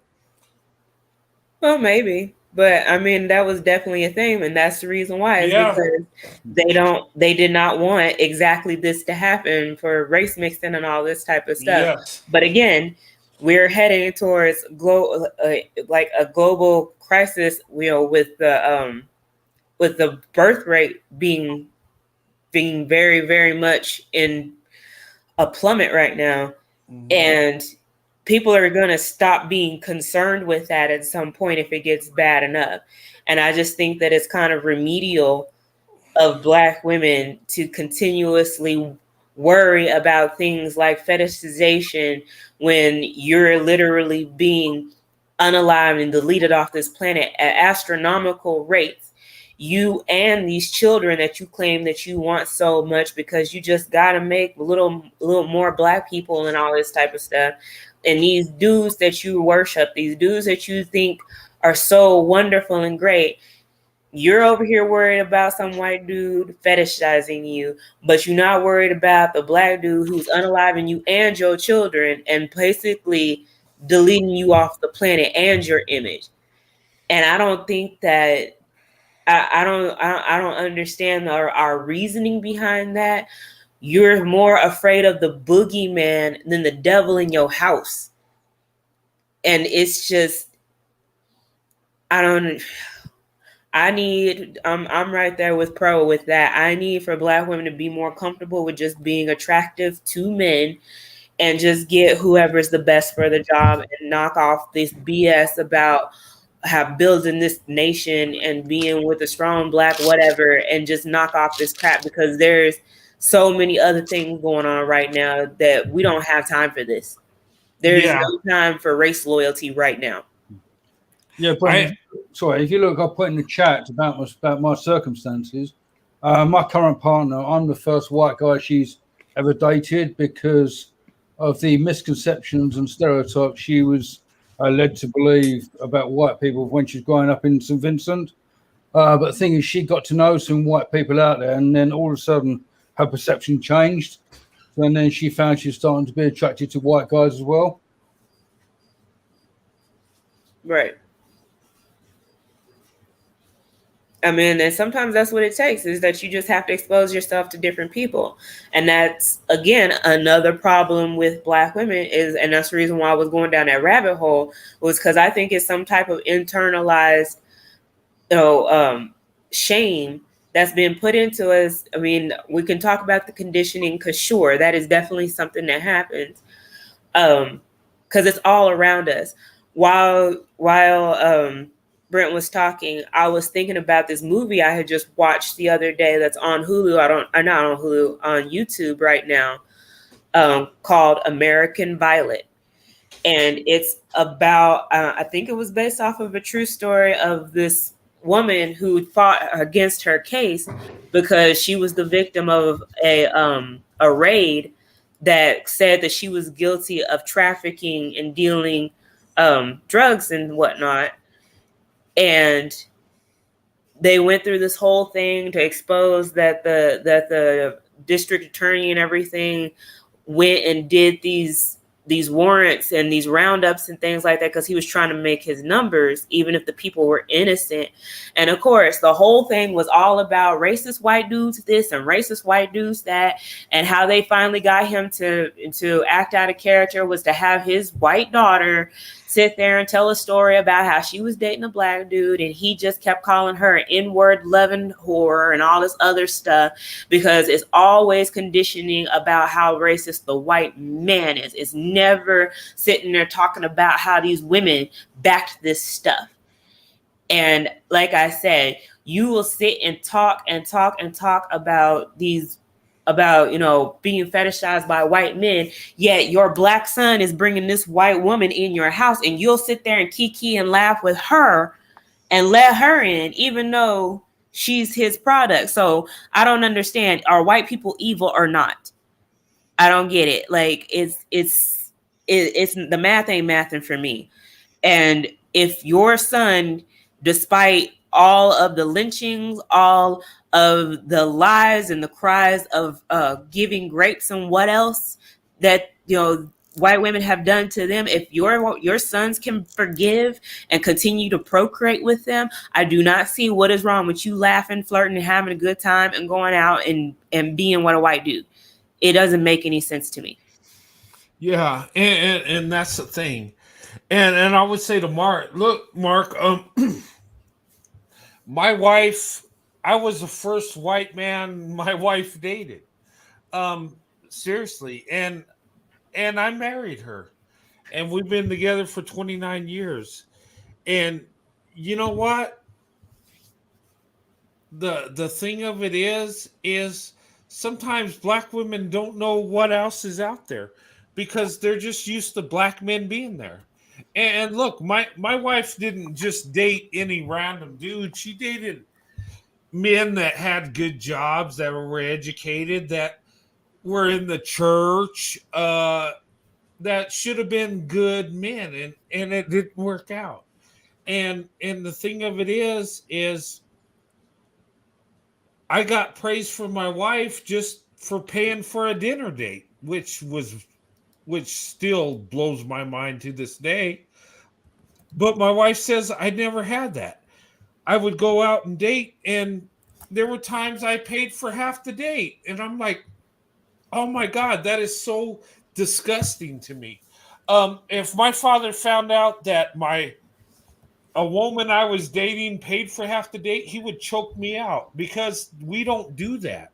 We pay for everything. Um, and that's in our culture. Um, but black women don't. I think a lot of black women don't know that there are so many good white men, so many good Asian and Hispanic men that would be good husbands and fathers to their children, that they don't even give them a chance because it's black love all the way or nothing. It's just like black love or bust. That's what they're going for, and that's all they want. But when that don't work out, what do they have? And in today's world, and I think we're headed for the end times, it's survival now. It's we choose the best option. And black women, you need to choose the best option. You could either be on top of society or be in the bottom with Tyrone. I'm just, and I know that sounds horrible, me But just it's the saying that, truth. but yeah, it is what it is. I mean, I hate to say that, but where's black love leading? 27% of black women are married. And according to black demographics, 4% are married to white men, and I think like 24% are married to black men. So only 24% of black women are married to black men. That sounds horrible. Um, but the truth is the truth. So if you want a marriage, you want love, you want a family, black women, where do you go? It is black love going to come for you? Is that Denzel Washington looking dude going to come through and just sweep you up? Or is it going to be some Brad that don't look like you that's going to do it? I'm just saying. Um, and I think black women are living their best lives when they open up their options because they're experiencing true love. They're experiencing a man that does stuff for them, that appreciates them, that don't require extra things from them. And ladies, you don't need a man that requires you to work hard and pay half the rent and do two jobs. And no, you need a man that wants to do everything for you. And let me be honest, in today's world, that man might not be able to, you might have to help him out a little bit till he gets it together. That was me and my wife's story. I was a young private when I got married to my wife, and I didn't have much money, but she was with me the whole way. And you know what? After a few years of getting it together, she never had to work again. And when my wife works, it's because she wants to work. She don't have to work. I'm And so that's glad very that you guys sweet. are in love and everything worked out for you. But this right now is about survival. Because, like you said, it's the end times. It's the Hunger Games up in this time over here, and I don't understand. I'm gonna keep saying it just because I do not understand how in this day and age you think that you have the luxury of waiting around for somebody just because they look like you. This is not that time. No, it's not. And the thing of it is, and look, black women, you don't have time to wait. And white men, what has Becky really done for you, or that angry Karen? It's a mixed bag. You might find a good wife, or you might find one that takes you to the cleaners. Our marriage rates suck. Okay, we marry more, but our marriages don't last that long. Um, but when we marry black women, it lasts longer. We have more success. We have more wealth. So when it comes to survival, the smart white man would go for the black woman. I'm just saying. It is what it is. When it comes down to survival and the best option, we need to choose the best option. And black women are the best option for white men. And I'm going to say it again. Black women are the best option for white men. Black women are the best option for white men. And you know why that is, don't you? Because they have the most character. Black women have the most integrity. Black women are the most loyal. Black women are the most loving. They're the most nurturing, the most spiritual. To just sum it up in one word, Black women are true femininity. All this performative femininity of wearing pink, which there's nothing wrong with that. I don't want to attack that. But wearing makeup and being pretty, those are good things to, have as a female.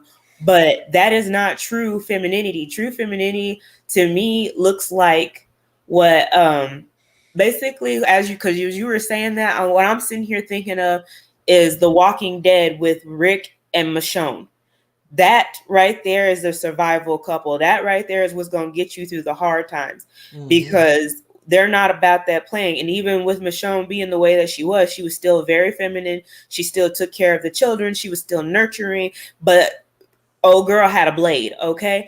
It is not time for that performative. I want to be in frilly, which I do. I definitely do. I've got all kinds of frilly dresses everywhere, but I think we understand what I'm saying here. Is that this is not time for us to pretend like performative anything is going to get us through what's about to go down.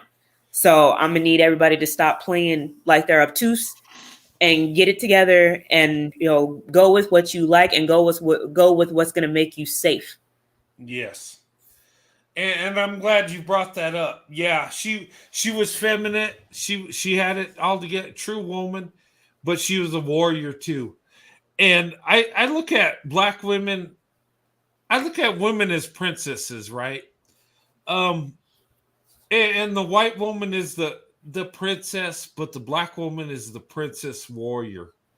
It's like she's the most feminine, most loving, but yet she has a certain kick to her. She's a warrior princess too. She has extra. I look at my life with my family, with my daughters, and my wife has molded my daughters into being so successful. So they're beautiful, but they're educated. They got it together. They're traditional, but they're professional. Um, they could be the best wives, but they can kill it in the corporate world too. That's today's Black woman. And why would men pass up that woman? I don't understand. Um, Either they're just blind or flat out stupid. And I would say Black men in general are dumbasses and stupid, because you have the best woman on earth. You have the most nurturing woman, the most spiritual woman. You have the most loving woman, and you don't embrace that woman. Like, what the hell? You're just dumb at that point. And if you're that dumb, step aside. Us men will wife those women up. We'll take the asset that you threw away. We'll take that blessing that you don't want. I'm just saying. Yeah. No, they're extremely resentful, and if they can't make us quote unquote behave, then they don't want anybody else to be able to make us quote unquote behave either, because they do it all wrong. They have, and I feel like that's the reason why I feel Black men and white women are better fit for each other, because white women have performative femininity and Black men have performative masculinity. So those two can go and pretend to be what they want to be all they want to, because at the end of the day, those two are not those things that they're pretending to be. Yes. So yeah, so I again, I find it very weird that Black women are so backwards that they have this thought of, I just got to be with this man because he looks like me, because I want children like me, which I mean, I'll admit, And I don't want white men to feel bad about this or anything like that, because I mean, I truly enjoy my partner. But I was sad when I realized that I was not going to have children that looked like me. They were going to be a combination of me and something else, because of the simple fact that Black men could not and would not be what I needed them to be. So I had to go and get better genes, which unfortunately weren't just my genes. Mm-hmm. And it's heartbreaking, because you'll listen to certain content creators and things, and they'll tell you, you know, that part of the reason why Black men run after white women so much is because they hate their own Blackness. Because when you hate your own Blackness, you don't want to recreate it. I did want to create it, but I also saw that if I recreated my Blackness, I would also be recreating weakness. And I am not recreating weakness. I am trying to recreate strength. And it just happened that a white man is what gave that to me. So tough toenail for everybody else. Yeah. Wow. How long has we had ending in 20 minutes? I think we carried it longer. Oh, we went way past that. Sorry, pro white leadership. Yeah, I just been enjoying the discussion, and I enjoyed this live. And you know what? Dark Mother's Vessel, I enjoyed talking to you. But you know what? I mean, we're in survival mode. We need to go for the best option. We do. And whatever that option looks like, it's okay. Um, you know, but you know what's crazy about what you said? You embrace the Blackness you have, and that's a beautiful thing. But you know what? White men embrace your Blackness and your Black features and your natural beauty so much more than Black men do. And we don't even look like you, but we embrace how you look, how you know everything about you. White men will date dark skinned Black women, light skinned. They don't even have a preference when it comes to that. Um, a lot of people say that Black or white men uh love dark skinned Black women, and I don't think that's necessarily what it is. I think like dark skinned Black women actually embrace white men more than other groups of Black women, because I think they're shamed more, and they'll open up their options easier. So we have more access to darker skinned Black women. I believe that. I think that's what's going on.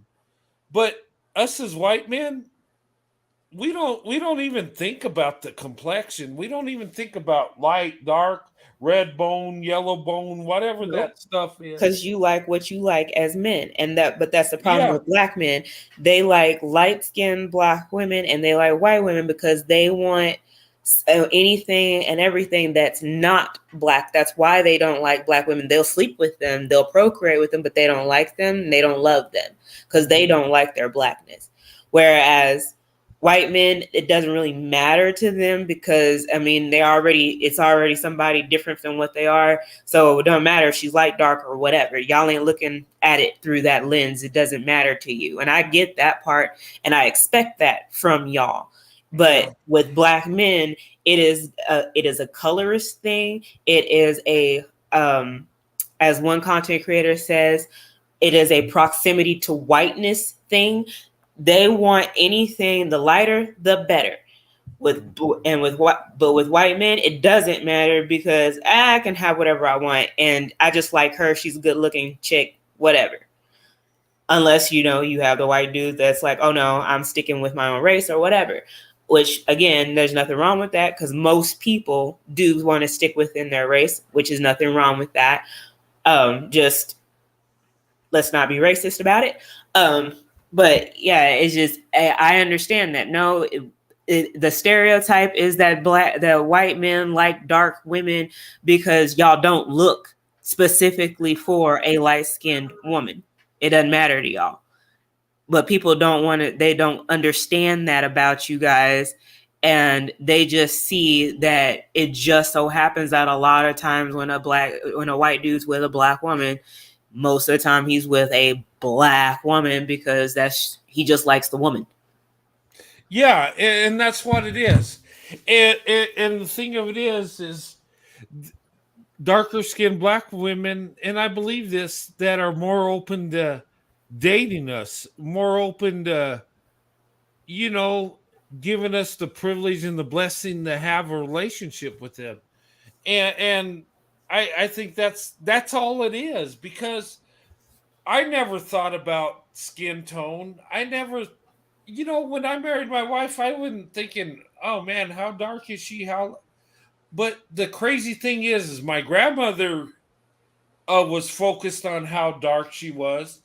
One of my friends, which was a black man that was the same complexion as my wife, you know, says, wow, when you go for a black woman, you go all the way, you go super dark. Oh my God. They And, always say that. They've said that and, to my husband too. Oh my God.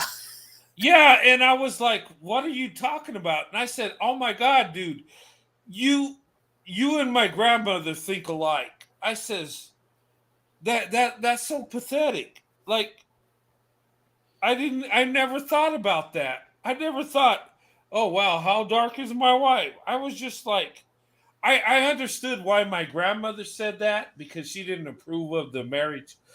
I get it. I understand that. I don't agree with it, but I understand.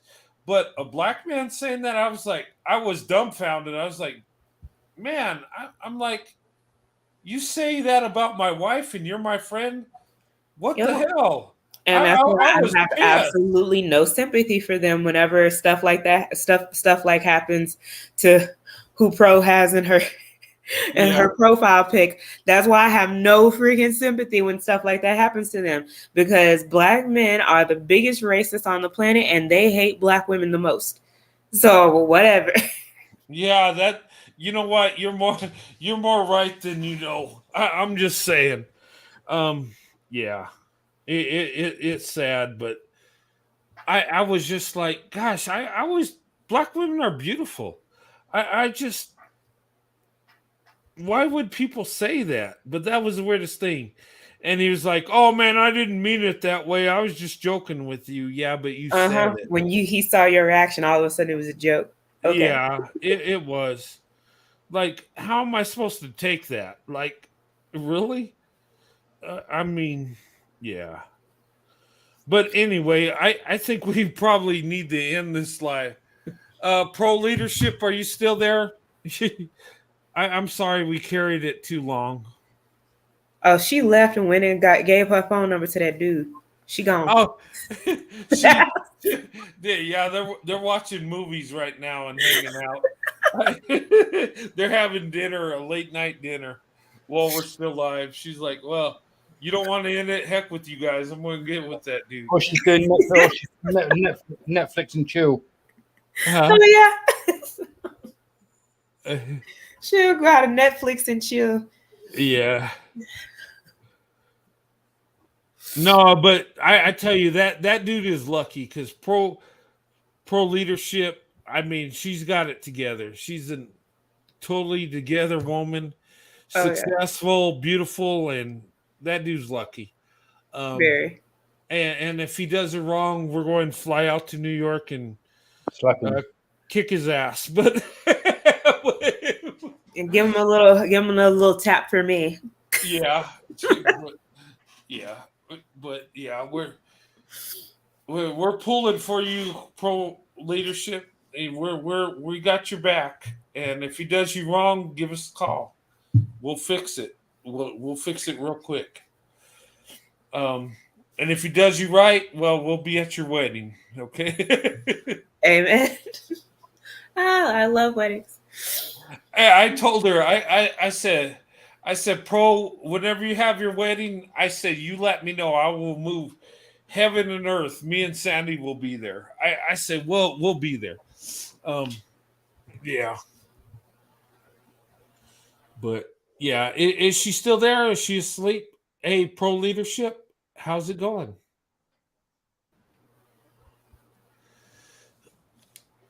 Oh, wow. I think she might have fell asleep on this. You know what? I fell asleep on a few of my lives. It Oh was no. funny. There was one time I was live and I fell asleep. I was out. I was actually snoring and I had a panel and everybody just continued to talk and had a good time and I woke up and they're still going. I was like, wow. Oh, that's great. Cause oh my God, there's been so many times where I mean, this is the time for me because I'm a night owl, and I was so mad because like every time you guys have your lives and stuff like that, I have to join so late, and y'all already moved on from the topic that I was trying to talk about. Oh, it's so frustrating. Like I really wanted to go in on that Margaret Sanger topic that she had a little while back, Oh yeah. but I was super busy that way. We were being swamped with clients, and I was just like I got like a little 10-minute break, and I just had to cut in and be like I had to say something. Oh yeah, and when she did that live, I was like, "Oh my god!" Because I was like, I told her, I says, "You know what? I said, Pro, I'm a man of faith. I really, oh god, I don't know if I could go and be a part of this. I said either I'm going to upset people or be a walking contradiction, and I was like, oh man." But you know how she broke it down and she put stats and Mm-hmm. she connected it what was going on with the times. It was really educational. Yeah. It was really and it made you think. It's like, oh my god, that was brilliant how she did that. And I was Yeah. like, and I thought it was going to be like a show like, oh my god, I'm gonna have to sit this one out. And I was contemplating that, but I came on and I was like, wow, it was, there was a lot of information, stuff I didn't know, and she really put it together really good, and she does that with her shows. You think sometimes Right. it's going to be controversial and maybe a little I cringy. mean, they're usually controversial, but Yeah, they are, but that's how she is. But I love her for it because me she's too. on. That's the only reason I'm here. I love it. Yeah, she's honest and she don't hold back, and I love that about her. And I'm just like, um, even when I'm scared to come on her show, I just come on because I know I'm going to be educated. Yeah.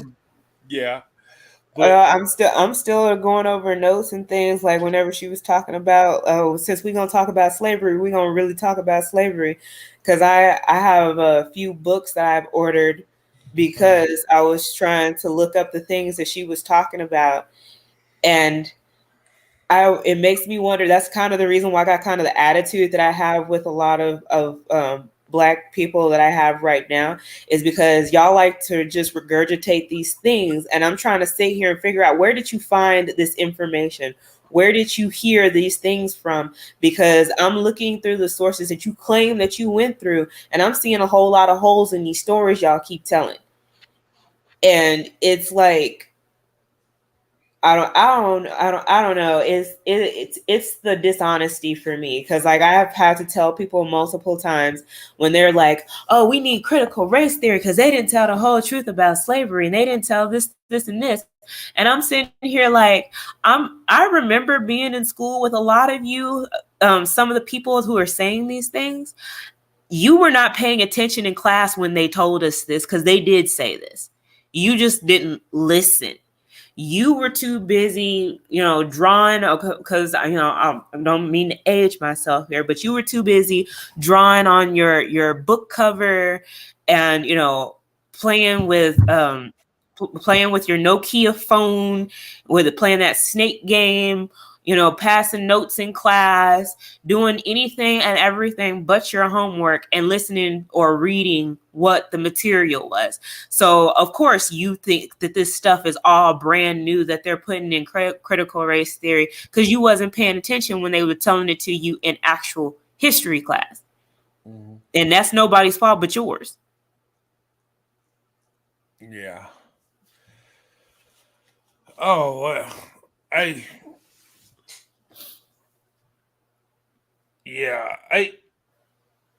pro leadership, are you there? Did she come back? I don't know. I tried to get a hold of her. I tried to. I don't know. I think she fell asleep. Yeah.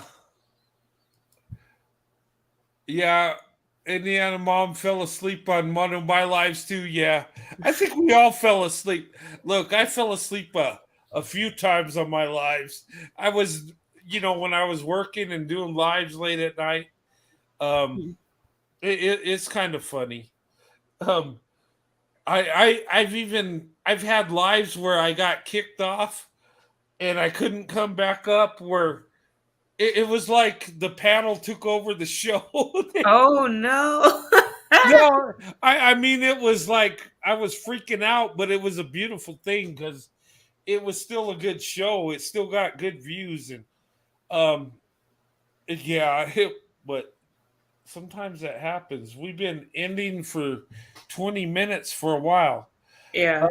I don't know if we should end it or keep going. I mean, that's up to everybody else because I got all the time in the world right now.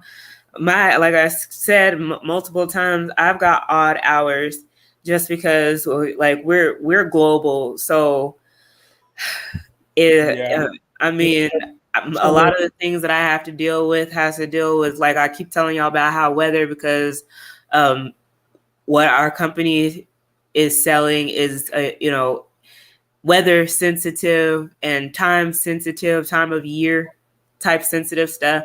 So like weather always affects my hours. Right now we're going, because I'm in Texas and we're going through a heat wave right now.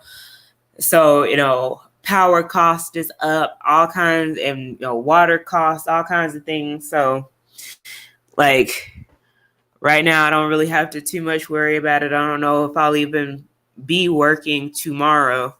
It just depends. But yeah, I'm definitely I'm enjoying this live. But if y'all gotta go to sleep because y'all got work and whatnot, then y'all go ahead and kick me on off because I'll be here all night. No, I'm fine because obviously it's 9:20 in the morning here. So well, go on. And here's the thing: I'm off work tomorrow. I don't have to go to work, so yeah, and I'm retired anyway. So yeah, congratulations on your retirement. Cheers. Yeah, I'm trying to get there myself. I am too, and boy, I could use financial pointers because, this is not doing great. The only thing I'll say about retirement, though, is obviously because I've been working since I was 16. It's just that routine that I need to find something to occupy myself, because otherwise I'm just going to vegetate here at home. Because trying to find something to do to keep up that routine can be quite hard.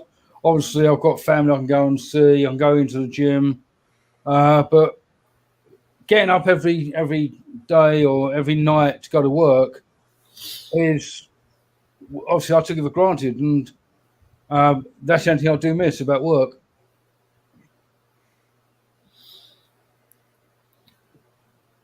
Yeah, I've been working since, well, I actually 15. I was almost 16. In fact, they kind of hired me illegally in a way, but because I was supposed to be 16. Gosh, I'm trying to make it to 62. So I can. I'm trying to build a big nest egg for me and Sandy, but gosh, I've been fracturing my feet, and the army has beat me down bad. Yeah, it I does that. oh my god, I've had so many broken bones and injuries. I'm just like, and now that I'm older, I'm just like, I can't be doing this anymore. When I was young, I could break a bone and just you're young and you heal Yeah, fat, but now it's like, oh my god, it hurts. It really hurts. I know Yeah, that feeling because when you start pulling stuff just from sleeping, yeah. that's a sign. It is. And oh my god, I'm just like, I've done crazy things when I was young and dumb, but I'm paying for it now. Oh man. Oh, uh, oh Brent, no, not the old injuries coming back. yeah, Brent, oh so with me, I had to retire through health grounds. I wasn't uh-huh. planning on retiring until 65. But Oh, okay. since last year, since I've had the COVID vaccine, my health has just deteriorated and getting to a point where I'm struggling to breathe. Oh Oh wow. no. Yeah, so I'm now undergoing tests to find out what the hell's going on, and I need to have a nuclear medicine scan to find out what's wrong with my heart or my lungs. Oh wow. Oh, Oh I well, don't my know about that because y'all got a whole different government over there. I don't. yeah, my prayers are with you, Mark. Thanks. Yeah. Hey, I seen your new channel on TikTok, Mark. It Yeah, was good to see you. yeah, good. Yeah, I see your new profile picture. Yeah, You got a new young lady in your life? yes, mate, I have. Oh, nice. I'm glad to see it, brother. Cheers. You deserve happiness, Yeah, man. so she's absolutely amazing, absolutely amazing. Oh, nice. As I said, as you've reiterated so many times, Brent, the love these black women give you is out of this world. Absolutely out of this world. Yeah, it is. And it, it is she good with you and your daughter? Oh, Your yes. daughter? She sees my daughter as her own. Oh, nice, nice. That's important. I'm glad to see that. Yeah. Yeah, and Mark, I love you, brother, and I just want you to be happy, man. And Yeah. you know what? I've been me and Sandy been praying for you, and you've been through a lot, and you're a good man. You deserve a good woman by your side, and Mark, I I just hope you're happy, brother. I do. Um, you never know. My wedding bell's soon, but obviously I'm not pushing at the moment. Yeah. But obviously, with my track record, I'm treading very slowly at the moment. Yeah, but you're a good man. It just sometimes good men, don't at times don't get the best women. Let me just say that. I, Yeah. I mean, I mean, life happens, but I think eventually you're going to be blessed and you're going to have a good life, and it's Mm. going to be great. And like I said, my prayers are with you, brother. I pray for you to live your best life and have the best with you, and Thanks. a woman by your side that's loving, nurturing, and just loves you and your family, and just becomes part of your family. That's you know, but yeah. But it's good to see you on tonight's live, and So, Brent, I normally try and catch your lives, but because where you go on so late, it's about 4 a.m. over here, so I'm going to be sleeping most of the time. But luckily, I logged in today because I saw the notification from Pro White Male Leadership. I thought I might as well join you on the chat. yeah, and two, I've been out of the net for a while. Me and my wife, well, me, my wife, and my family, we went to Hawaii. Yeah. We were there from the 4th of July to the 11th. Okay. So we just got back from there. That was a blast. And I wanted to show, videos of me, my wife, and family, my kids, my grandkids. But, with these troll idiots, attacking my wife, I was like, I'm not going to throw my kids and grandkids to this crap. No, I don't blame. Right. That's why I was apprehensive at first to put my new partner on my profile photo. Yeah. But we spoke a few weeks ago. We may be bringing up a YouTube channel. Oh, okay.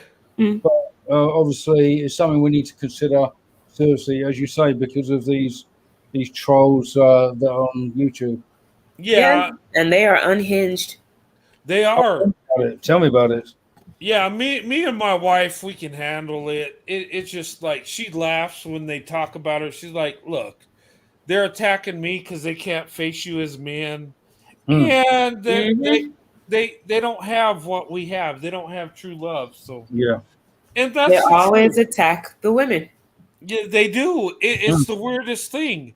It's like they don't like me, but instead of coming in on me, roasting me, they got to go for my wife. And I'm like, what is that? They go for what they call a weaker vessel. Yeah. Because they don't have any real power, so they have to go for someone who is weaker than they are. So it is what it is. Yeah.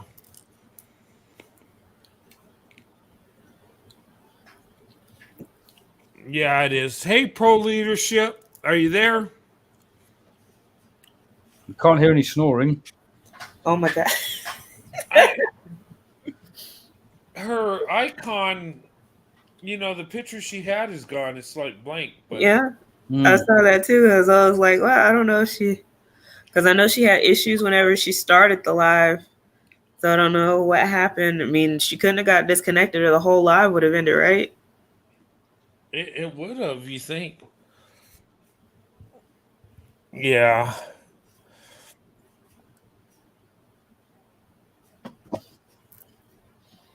I just don't want to carry a show too long. Oh yeah, that's understandable. But like I said, I mean, I can talk for as long as anybody wants to. But again, that's as long as anybody wants to. If everybody wants to go, it's fine. No, I can talk. I don't mind.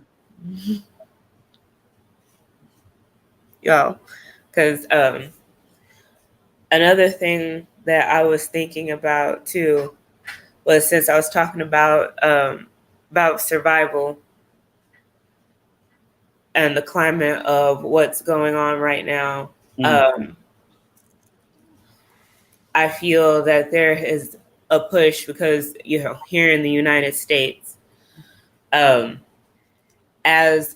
Black women are under siege from men that look like us, I've noticed that there has been an agenda to try and disarm the citizens of the United States, because it seems like every other week they have some type of mass casualty involving guns.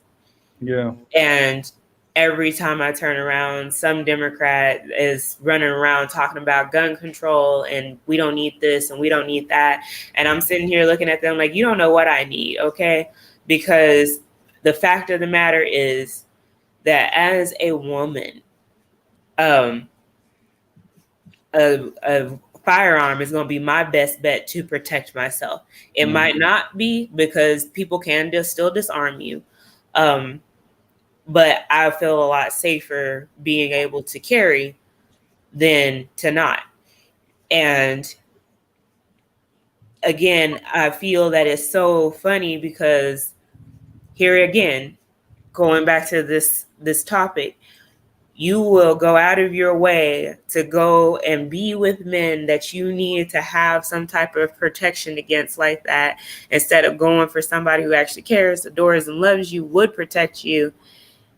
And you don't see how backwards your thinking is on that.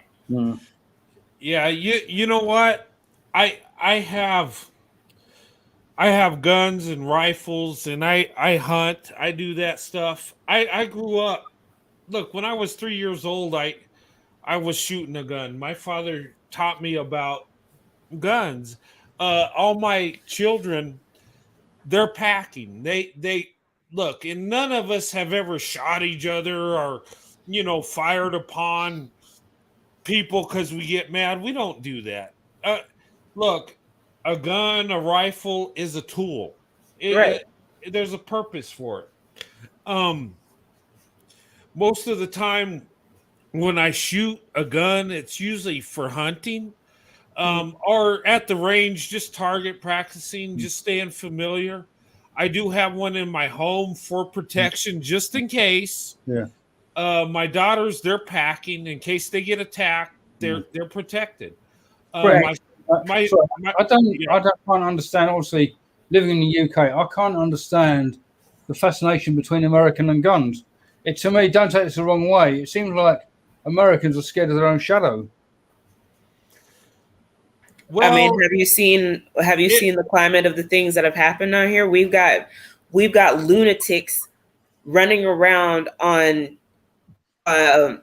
trains attacking people, and the same government that claims that we need these firearms to protect ourselves are not helping these deranged people. Because the fact of the matter is that we don't have health care like you guys have in other parts of the world. They're not helping these people. They are literally on the loose to terrorize and do whatever it is that they want to do. And us as citizens, what are we supposed to do to stop them? We're not health professionals. We don't know what to do to help them. If we call the police, they'll probably shoot them anyways. So it's not that we're scared of our own shadow. It's the fact that our government is not in the business of actually making any kind of legitimate solutions to anything. So we have to take matters into our own hands. Our government continuously tells us that we have this great justice system, yet they'll allow repeat offenders back out on the streets over and over and over and over again. Then they'll do things like try and tell us that we have a stand your ground law or something like that. And if you use it, like take for instance, this one lady that she was being abused by her husband, and she was pregnant. And this man was going to harm her and her unborn child. That's why I will say, as much as I love my country, we are schizophrenic. I swear. Because in this country, we abhor abortion, yet this pregnant woman was under attack by her husband, and she shot and killed him. And they put that woman in jail. Wow. So are we allowed to protect ourselves, or are we not? It's not about us being scared of our own shadow. It's about the fact that we are defenseless unless we protect ourselves. Yeah, and I would say we're not scared of our shadow. It's see, in our country, we have 50 states, right? Yeah. And each state has its own laws, its own. Some states you can openly carry. Some states you can't. Some states have strict gun control laws. Some don't. Look, where I grew up, we're an open carry state. I grew up around guns, rifles. I've had them all my life. It's a way of life. It's in our culture. But some cities, some states, they have harsh gun controls where the people aren't around them. They don't even know, and they fear weapons because they're told they're so dangerous and they kill people. Well, it's not the weapons that kill somebody. It's the person behind the trigger that does it, And their mentality. yeah. It's like in the UK, there's there's stuff going on with stabbings, right?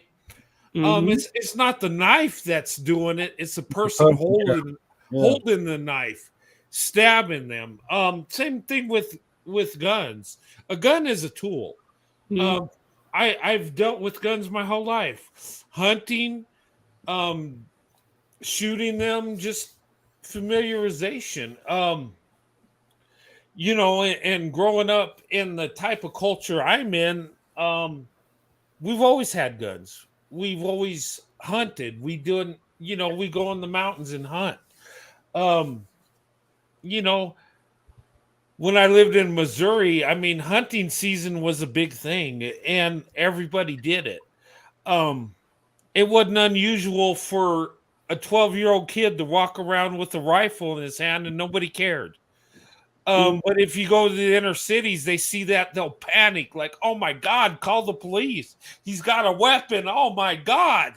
It just it's a different, each state is different. The laws are different. The culture is actually kind of different in each state. Um, we still have the right to bear arms. It's in our Constitution. And I'm an advocate of that. I think everybody should be able to bear arms for protection. Our forefathers put that in because they seen our government, as another government that can go get corrupt. And Exactly. And it definitely has. oh, it has. And you know what? Our nation's been great. I mean, we fled, and we wanted freedom of religion. We wanted all this great stuff we got, but even our government's getting corrupt, just like the rest of the world. And the thing of it is, the Western world is the best part of the world, but even we're getting corrupt. Let's face it. But guns ain't a bad thing if you use it the right way. Which is basically to keep the government in line. Yeah. They will, because they absolutely overstep, and they overstep badly. Yeah. And you hear about these shootings and all this stuff. And the reason those shootings happen, and the reason those school shootings happen is because of gun control, because they don't let the everyday citizen have that stuff. So the criminals go and have the guns. So they're sitting ducks. In my opinion, I think schools should have armed security guards. And if teachers want to, have a permit for a concealed carry permit, they should have that option, that right. I have that. They should, but they all have excuses for not giving the teachers guns. My thing of it is I don't understand why that solution hasn't been done, because we have veterans that are literally sleeping on the streets. Why are you not allowing them to stand in front of the doors and keep the children safe? Yeah, and here's the thing. When I was in the Army, I had every weapon there was known I had access to. I had 50 cal machine guns. I had access to a saw. I had my M16 Alpha Deuce. I had, I had so many weapons. I had grenades and time, combat deployments. I could have done so much destruction on my fellow soldiers if I was crazy, but I never did. I used it for the proper use, and most people do that. And the thing of it is, did you know in our country around World War I and even towards World War II, did you know that a teenage boy was given a rifle and he was supposed to maintain it, and the government did this so in time of war he would be familiar with that weapon, he could go and fight and be productive? Did you know that was in our culture? We used to do that. No, I didn't know that. Yeah. Yeah, that's how our culture was. We had weapons. We had in our Civil War, if you study the Civil War, right? You know why the NRA was established? No, that I don't know. No, I'm going to tell you. It was to help Northern soldiers learn how to shoot a rifle, because in the South they knew how to shoot a rifle because they used it, because they had the down South most of the people were farmers and hunters. They knew how to operate a rifle. They knew how to shoot, and And even if you study the Revolutionary War wasn't won up north. It was lost. The British, they had control of New York and Boston and all that. They just walked right in. But down south, they had the most trouble. You know why? Because people down south were familiar with weapons. They were very accurate. It was in their culture. Down south were more farmers, more hunters. They were more familiar with weapons than up north. Up north, they were more industrialized. It's very true. And the NRA was created during our Civil War to help the Union soldiers become more familiar with weapons, because they didn't really deal with it because they worked mostly in factories. They were more advanced in an economic sense. But down south, they were simple. They still farmed, they still hunted. They had to be familiar with the rifle.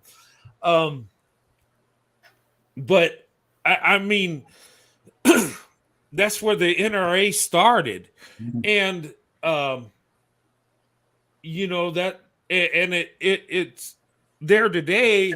But the NRA was, to protect the Second Amendment, our right to bear arms, and out west where I live, back in the wild, wild west, women, how they survived was, with having a gun. That was the equalizer. Right. And it was detrimental that women carried a gun because a man can overpower a woman. Back in our history and the racist, evil part of it, the Klan down south, they created laws where black people couldn't have weapons, and the reason was because they could just roll in and take control, right? Yeah, so they couldn't defend themselves. Yeah, right. Yeah. So the NRA, would support black people to have arms to defend themselves. I mean, that's in our history. We've had to have arms. Yeah. And I think every person should have the right to bear arms, because if someone breaks in your home and wants to harm you and your family, how do you defend yourself? Exactly. And that's my thing. Yeah. Now, if people have mental issues and they're a threat to society, yeah, don't give them a weapon. Don't give them a gun, of course. Right. But, I mean, that's one reason why we have background checks, and people love to pretend like over here in the States that we just handing out guns all willy-nilly, and it's like it's not even like that. No. You have any idea how much of a pain in the ass it is to try and get a gun? Like, if you try and do it the legal way, you have to take classes. You have to pass the classes. You have to get a background check. You have to clear a background check. And then you have to register, and you have to oh my God, it's a thing. it's a process. Yeah. But Brent, you mentioned over here, obviously we've got the knife problem over here. That's because the government have taken so much funding away from the police that they've had to take quite a few officers off the streets. So obviously with the officers off the streets, you're going to find the knife crime and things like that will actually increase. And that's why such a scourge of knifing incidents over here. And the government can't see that. They say, we're going to put these initiatives in place to contact knife crime. All you got to do is just give the money back to the police to get the bobbies back on the beat to stop these people from stabbing each other.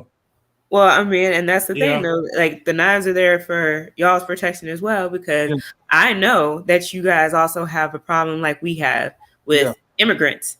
Yeah. And not trying to say that all immigrants are bad. But I have seen quite a few that the whole reason why, as the right says, they don't want anybody and everybody coming here is because you don't know some of these people's background.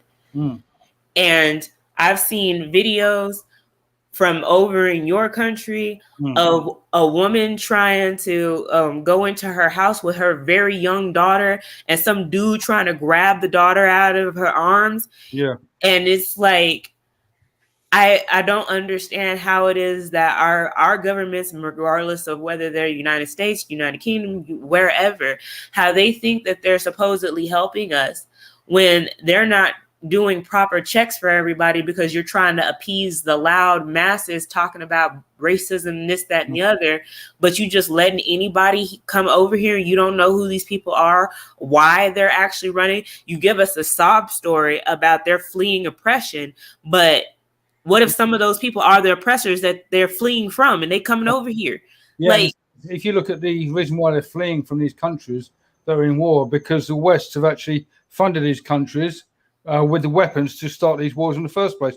So it's like a double-edged sword. They don't want the immigration problem, then stop funding these countries with all the bombs and weapons. yeah.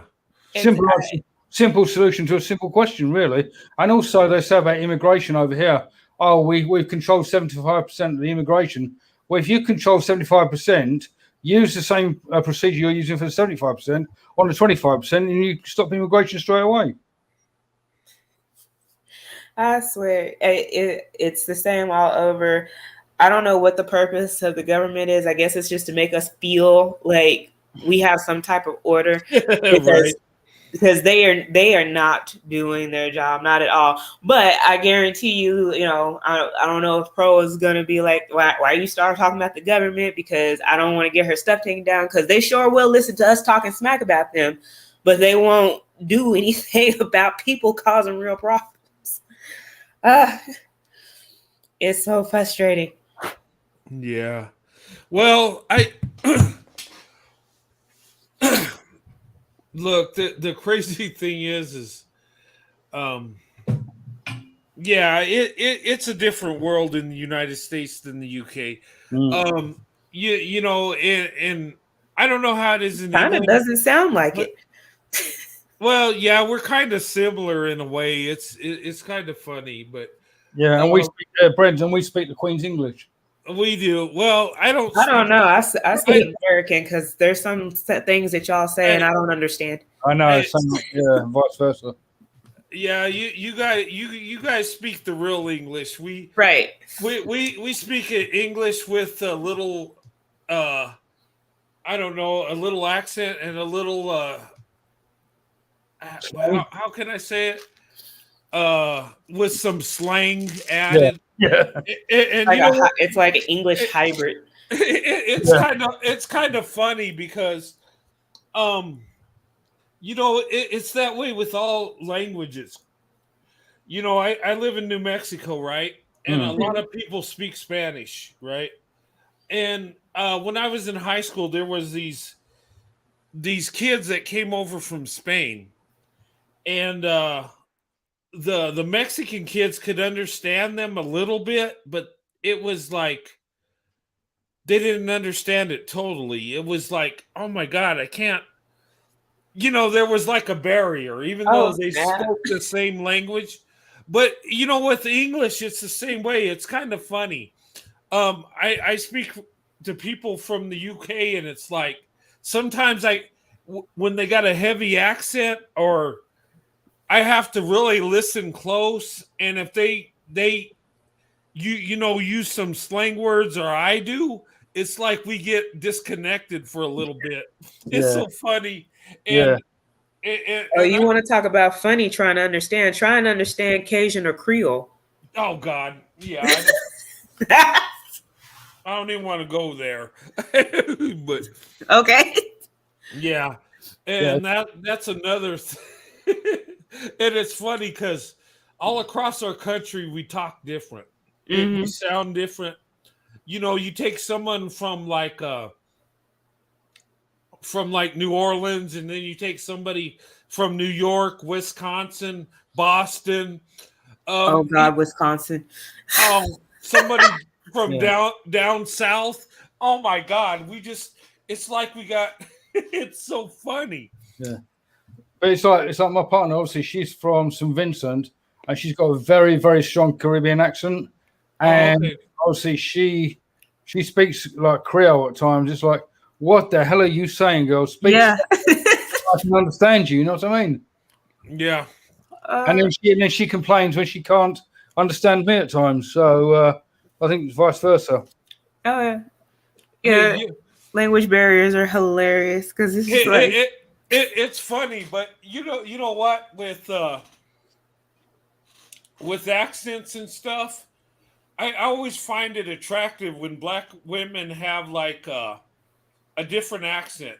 Mm. Like I've even said like the black woman that has the Valley Girl accent Mm. that black people say, oh, they don't want you.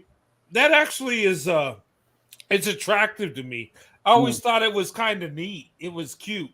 Um, I always thought like black women with like a British accent. I'm like, oh my god, that's so attractive. Mm. And I remember being in the UK and there was this black woman. I asked directions. She had a British accent, and I would keep asking her because I just wanted to hear her talk. I was like, oh my god, that's awesome. Yeah. What? Yeah, and but if I see a white woman with a British accent, who cares? Whatever. Exactly. It just, yeah.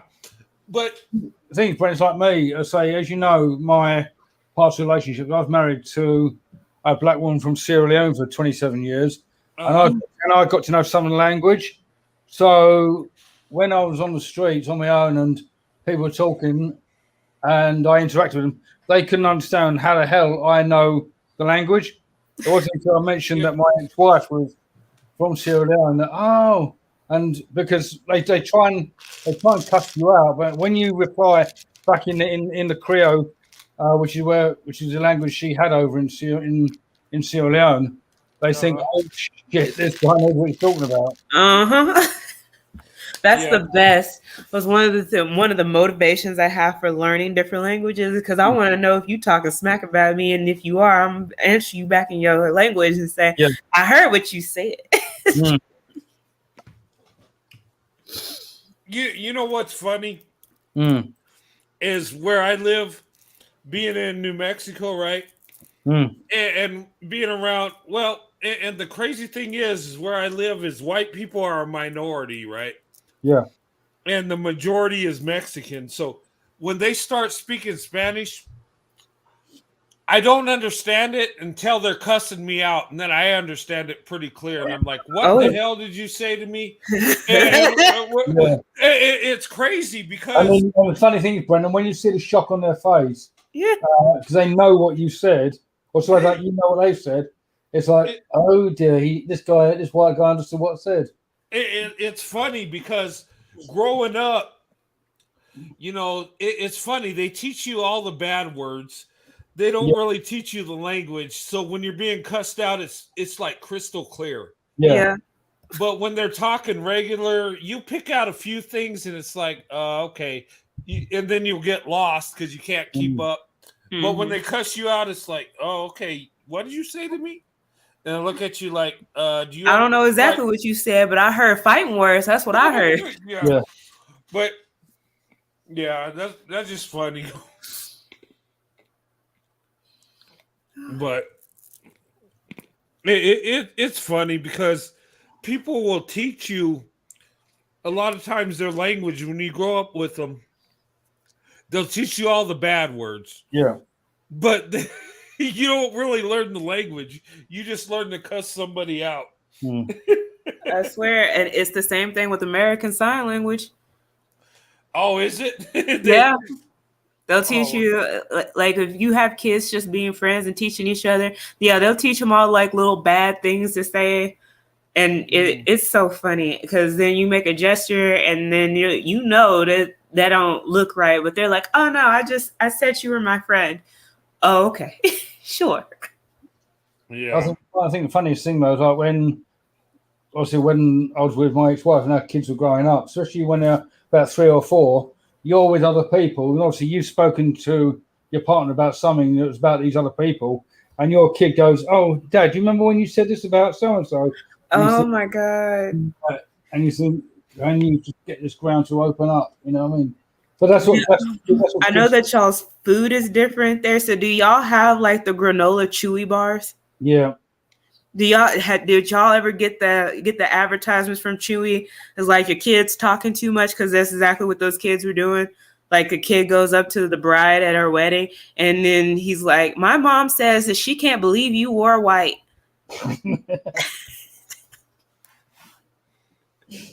And that's the advertisement: is your kid talking too much? Give them a granola chewy to chew on. Keep their mouth shut. Yeah. But now, again, back to what we were talking about the interracial relationship with black women and white men. What I find, obviously, it not just does it break down racism, also you get to know their culture, and some of the food that they cook is absolutely unbelievable. Especially if your partner's from Africa, you get to know all the different spices. Because obviously, growing up as a white middle class male, before I met my ex-wife, the food I had was so bland, it was unbelievable. And then obviously get to know her because she was from Sierra Leone, as I mentioned earlier. The spices and the infusion of everything in the food just blew my mind. Oh yeah, I mean, I wouldn't know anything about that because I'm an American, and my spices are Lowry's and barbecue sauce and Oh yeah, there you go. Hey, you know what's funny? dry rub. Hey, you know what's funny? Yeah. You know what's funny about that? And I would say white people and black people in America are the same. They just look different. You know, when you talk about food that black people eat, it's so funny. It's like, you know, they eat collard greens and all this stuff. And, you know, and when I visit my family down south, they eat the same damn thing. It's like, is this really black people food or is this just The Southern food? Yeah, I'm just like, okay. I know my wife and my grandmother would tease me about chitlins, and I talked to my grandparents. Oh yeah, we ate that too. It's just and it's like people down south eat the same thing, but somehow it's labeled as black people food. I never got that. I don't know. It's supposed to be soul food or something like that. There's soul food. But Yeah. I don't know.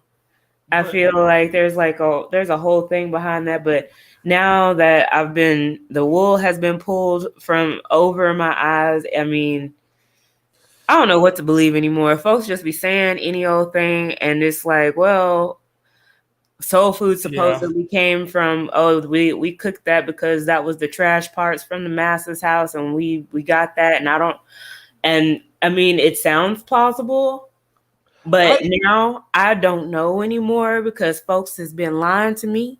Yeah. So, it could have been that, but it could have been like you know, the everyday man's food or the poor man's food, you know. right. Right, because there was also a lie that was told for a while that Native Americans actually used to help runaway slaves and things like that, and then come to find out, Native Americans had slaves. So I'm just like, okay, I'm gonna need somebody to stop lying and tell us what's going on.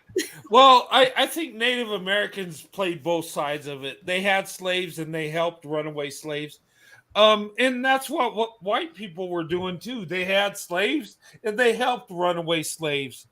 The Underground Railroad couldn't have happened without white people being involved.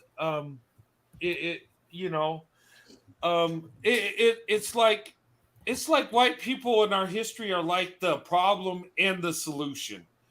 Like alcohol. Yeah, it's like, okay, we had slaves, we did evil things, but to get rid of it, we had to fight it. We had to actually spill our own blood to correct that problem. It's like, and if we didn't, it would still be happening. It's like we are the problem and the solution. We're like the blessing and the curse all rolled up in one. Does that make sense? Like alcohol. Yeah. Like alcohol. Well, I don't know. But yeah, we're kind of like alcohol. You know, we have good and bad points, and we can make you feel really good or really bad. Yeah. It's just like Yeah. Oh yeah. But all but anyway, I think I'm in charge of the show now. I think you are too, because she fell off. She's gone. Yeah, and let me see. I actually I can't control it, but I'm at the center instead of pro leadership. I tried to contact her, see if she wants to end it or what's going on. Oh, there I am. There's my video. I'm live now. Okay, let's go back to my Hawaiian avatar. Yeah, but man, this has been a fun live. I've had fun just talking. The thing is, Brent, getting back to what we're saying about food, it's like over here, we've so many different influences. We've got Chinese, we've got Indian food, Vietnamese, things like that. But like with the Indian food over here, they cook it to suit our mouths or to suit our palate. You go to India, you'll find it's probably 10 times hotter than what it is actually over here. What? Hey, tell me, Mark. Speaking about Indians, right? Yeah. I've heard some British people say that Indians are like the best British citizens. Is there something behind that? Are they just? I know India was a British colony at one time. In what way, Brent? I don't know. I guess they have a lot of British influence, and the ones that live in England are patriotic. Is that what it is? I don't know. I'm just asking. I don't know. I just find over here different. Over here, from what I've gathered from like my partner and previous partners as well, is over here we've got what I call a stiff upper lip. Because my partner will say hello to a British person, yet I've totally ignored them. But you say hello to an Indian person, another black person, and they're more than happy to talk to you and like say hello. But I don't know what it is about us. Well, I know they take a lot of British culture. I know they like what's that sport? Cricket. Oh, I can't stand that. Oh, really? That's boring.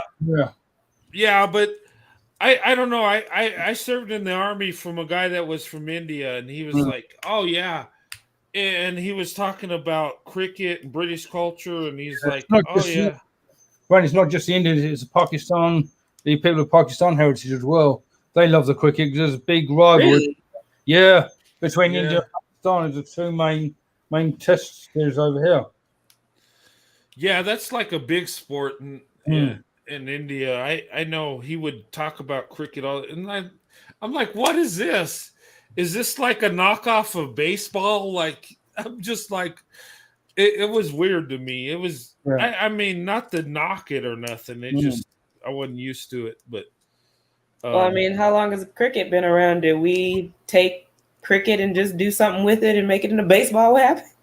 I don't think cricket had anything to do with America. Yeah. I mean, maybe they have cricket teams in America. I don't know, but. Well, I'm just wondering because, like, I keep finding all these European names over here. Like, apparently, New York, there's a place called York, and like all these new places, there's other places called that, and we called them new whatever the place is over there in Europe. And I'm just like, wait a minute, these are European names? Yeah, but you've also got a place called Newcastle over there as well, haven't you? And we've got Newcastle over here. Yeah. Well, you have England, we have New England. Exactly. See, I was talking about. Well, and where I mean, that's what made me wonder. I was like, well, is baseball a spinoff of cricket? Because I don't know. I don't know sports like that. Well, over here, we've got a game called Rounders, which is like baseball, but it's with a smaller bat. And then obviously our version of baseball we call softball. No, okay. Oh. Well, we have softball too.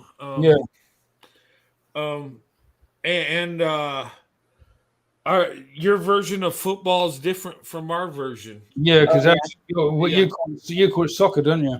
Yeah, we call it soccer. Oh, Hey guys, on my next live, I gotta show you my high school soccer photos because I played high school soccer. Mm. Oh, Um, really? it's funny because this is back in 1986, right? You can see our hairstyles and stuff. Oh, It's oh no, funny. not 80s hairstyles. Oh God, you're going to love this. I gotta show this. It was like, oh my God. But that's how we, you know, I remember back when my hair was long, and there was a time when my hair was so long that Becky's would be jealous of how my hair would grow and how it would feather back and stuff. Like, oh Oh, my, but that was long ago. Yeah. But see, no, what did I tell you? Got those strong genes. I bet you your kid's hair is full. oh my God, it is. You know what? You know what? Between you and your wife, I guarantee you, those kids they covered. Oh my God, they are. Oh, my hair is so thick. Look, I'm in my 50s, almost in my 60s, and I still got a full head of hair. Same here, Brent. I hate it. So that's why I normally shave mine, because it gets so thick. When you wake up, you've got like two little tufts standing up on end. Yeah. It just winds me up. So I find it so easy to manage when I just shave it. Yeah, and you know what? That's why my hair is cut so short. Because if I let it grow, it'll get thick. Look, when my hair back in the 70s and 80s, I would get so many tangles in my hair. Yeah. I had, my hair was it was crazy thick, and my kids have that too. And my wife's father had thick hair and had a full head of hair his whole life. So, oh my God, my kids have a mixture of like a European and African thick hairness that just goes out of control. Yep. It just, oh my God, their hair. But so it's like my girls, they're with their hair, they're totally different. My oldest one had, when she gets out of the shower, she comes out like a massive afro. Yeah, my middle one and the youngest one, they've got like European and afro hair, so they don't actually puff up as much. Yeah, you know what? Genetics are funny.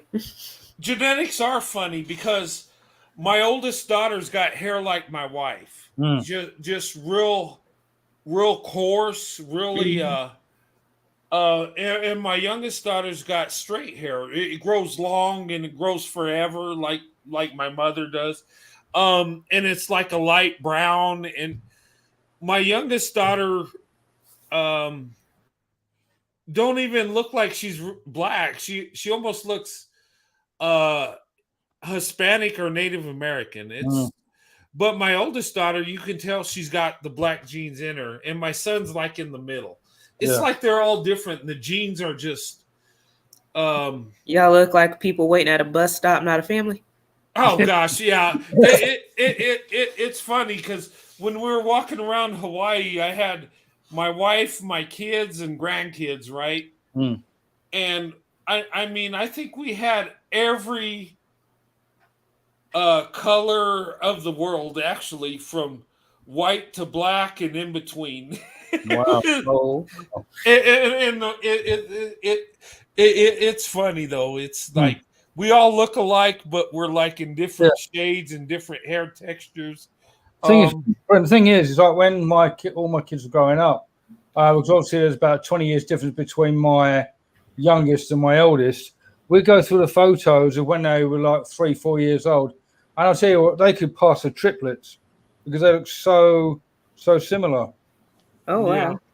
Yeah. Did they stay looking like each other, or when they grow they've got their own distinct features now, but you can see that they normally most of them take after me. Poor kids, but there you go. Oh yeah. No, but so they've kept most of their features, and but you can see their sisters. It's not like these sisters that are totally different. You wouldn't even think that they're related. Right. Okay. Interesting. Yeah, it's funny though. My youngest daughter, it was funny. um, when she was in high school, right? My wife went to a store, right, with my daughter, Mm. and this boy from the high school hit on my daughter in front of my wife, and my wife's just standing there watching this, and she says, "Are you trying to pick up on my daughter?" And the guy, and I wasn't there, but I was told about it. Mm. She said like his face was white as snow, like he didn't know what to think. And she was like, "I know you're not talking to my daughter in front of me like this." Oh, that's your daughter? Yeah. Yeah. It's Mhm. funny. But Yeah, so I've had that when I've been going out when my kids were younger. Them thinking that my girls weren't my children. It wasn't until obviously my partner or my wife at the time was black. Oh, I didn't know. I'm sorry. I didn't mean to offend you. I mean, it yeah, happens it, because I've had that happen too. We'd be in the store Mm. and some woman decided she was gonna hit on my husband, and then when I walk up, she's like, "Oh," because she put two and two together after seeing my daughter, and I was just like, "Yep, that's mine. Both of them. Go away." yeah.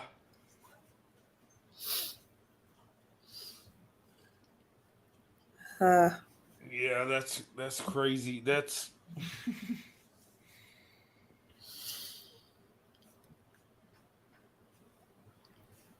yeah, but I mean,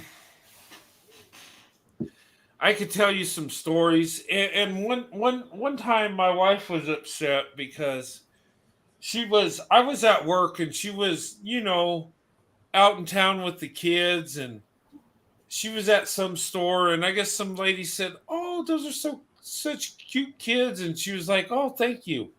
And she says, are you taking care of them, or oh no. like implying like, Like she's the babysitter. yeah, yeah. And she said, "No, these are my kids." And the lady's like, "Oh, I'm so sorry." What? Um, yeah, it was, and you know what? Not the nanny thing. Oh, this happened to me, and this was the craziest thing, right? Mm.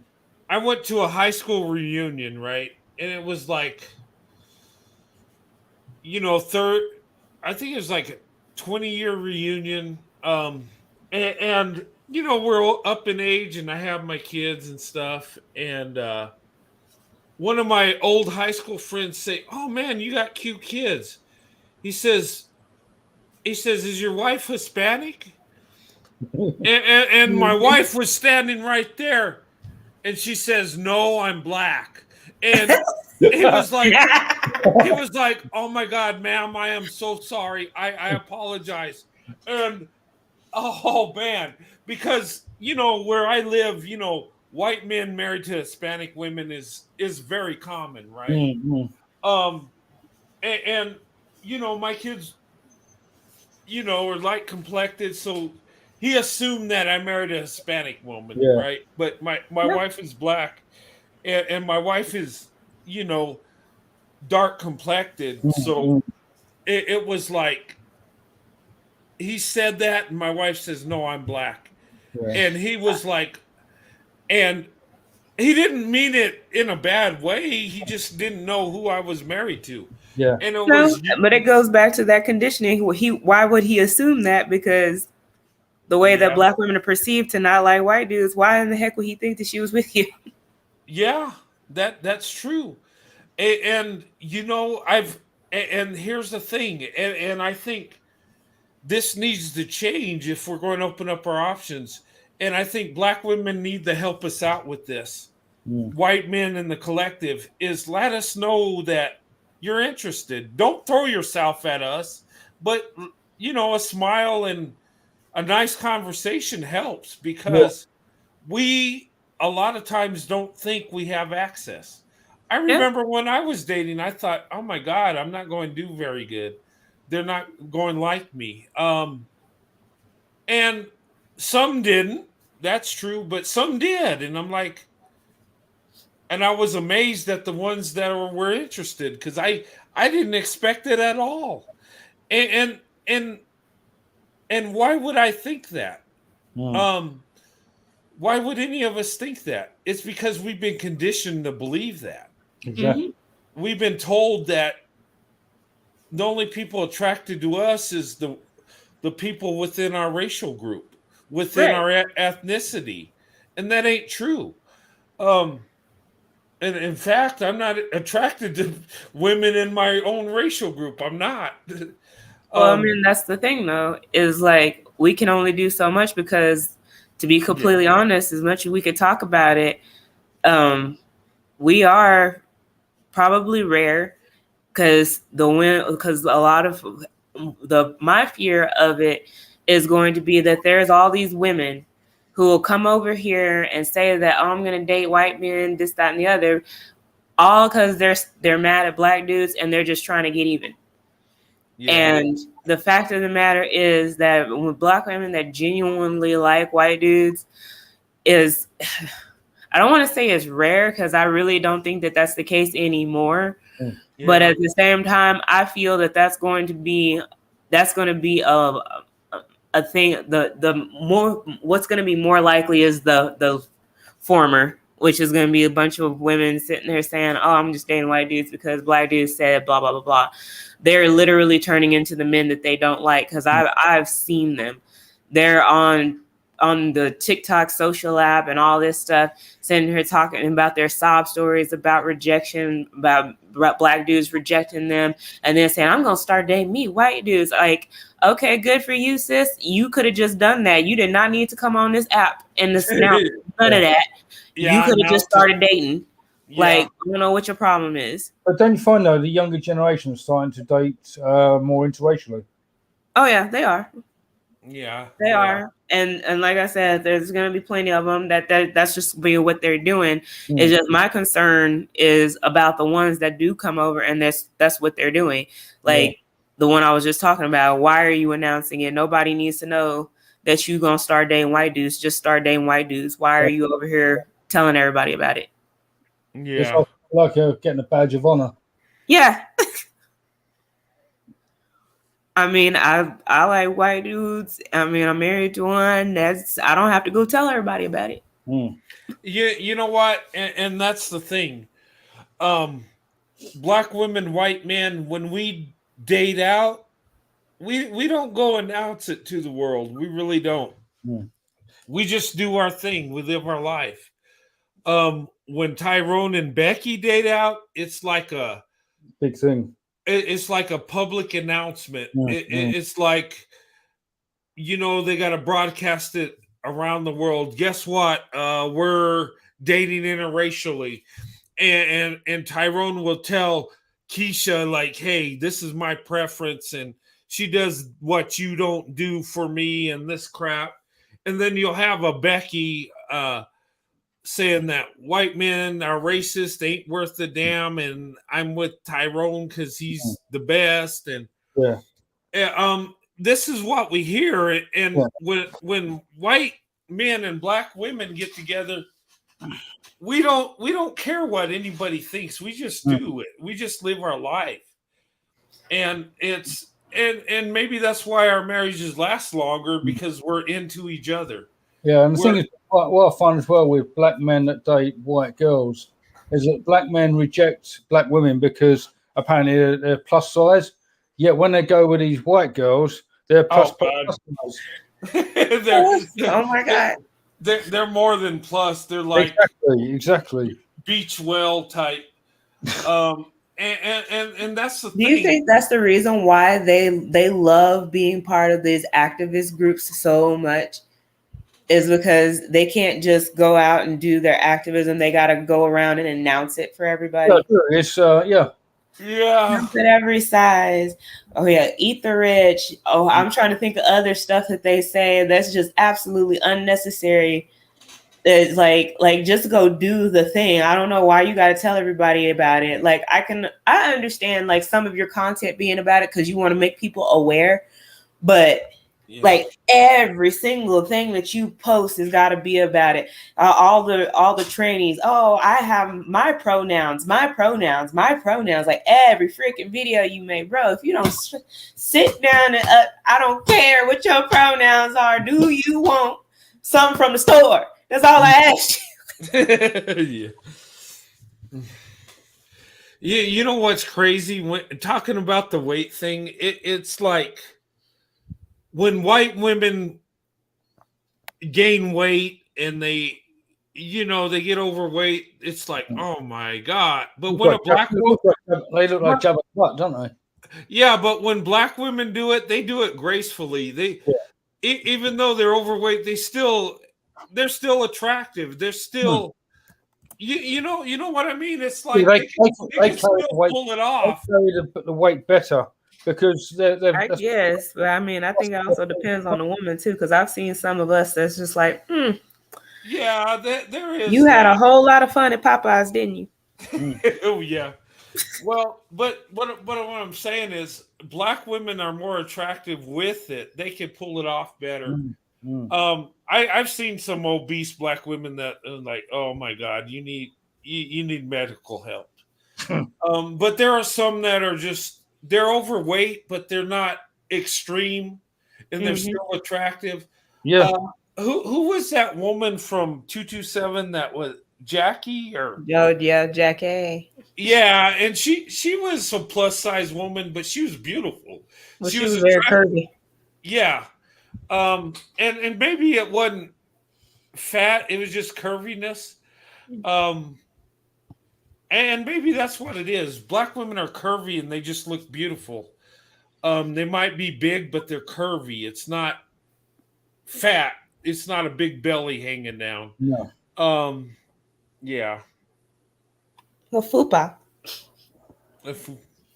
What's that? The fupa. What's that? Apparently, that's the belly. I had it from a Hispanic friend of mine. I was like, because that's what I said too. I was like, what's a fupa? Oh, okay. But the thing is, Brent, going back to black women and being plus size, in Africa, they are the more desired women because they are the natural African women. And obviously, they are the ones that are desired more than skinny black women. Yeah.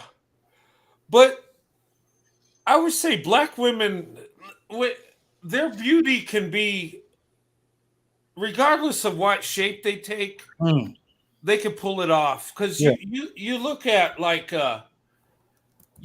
Megan Thee Stallion, she's beautiful, she's curvy. You look at like Whitney Houston, she's skinny and little, and she don't have a big butt or big chest, but she's just beautiful. And then over here you got the singer Lizzo.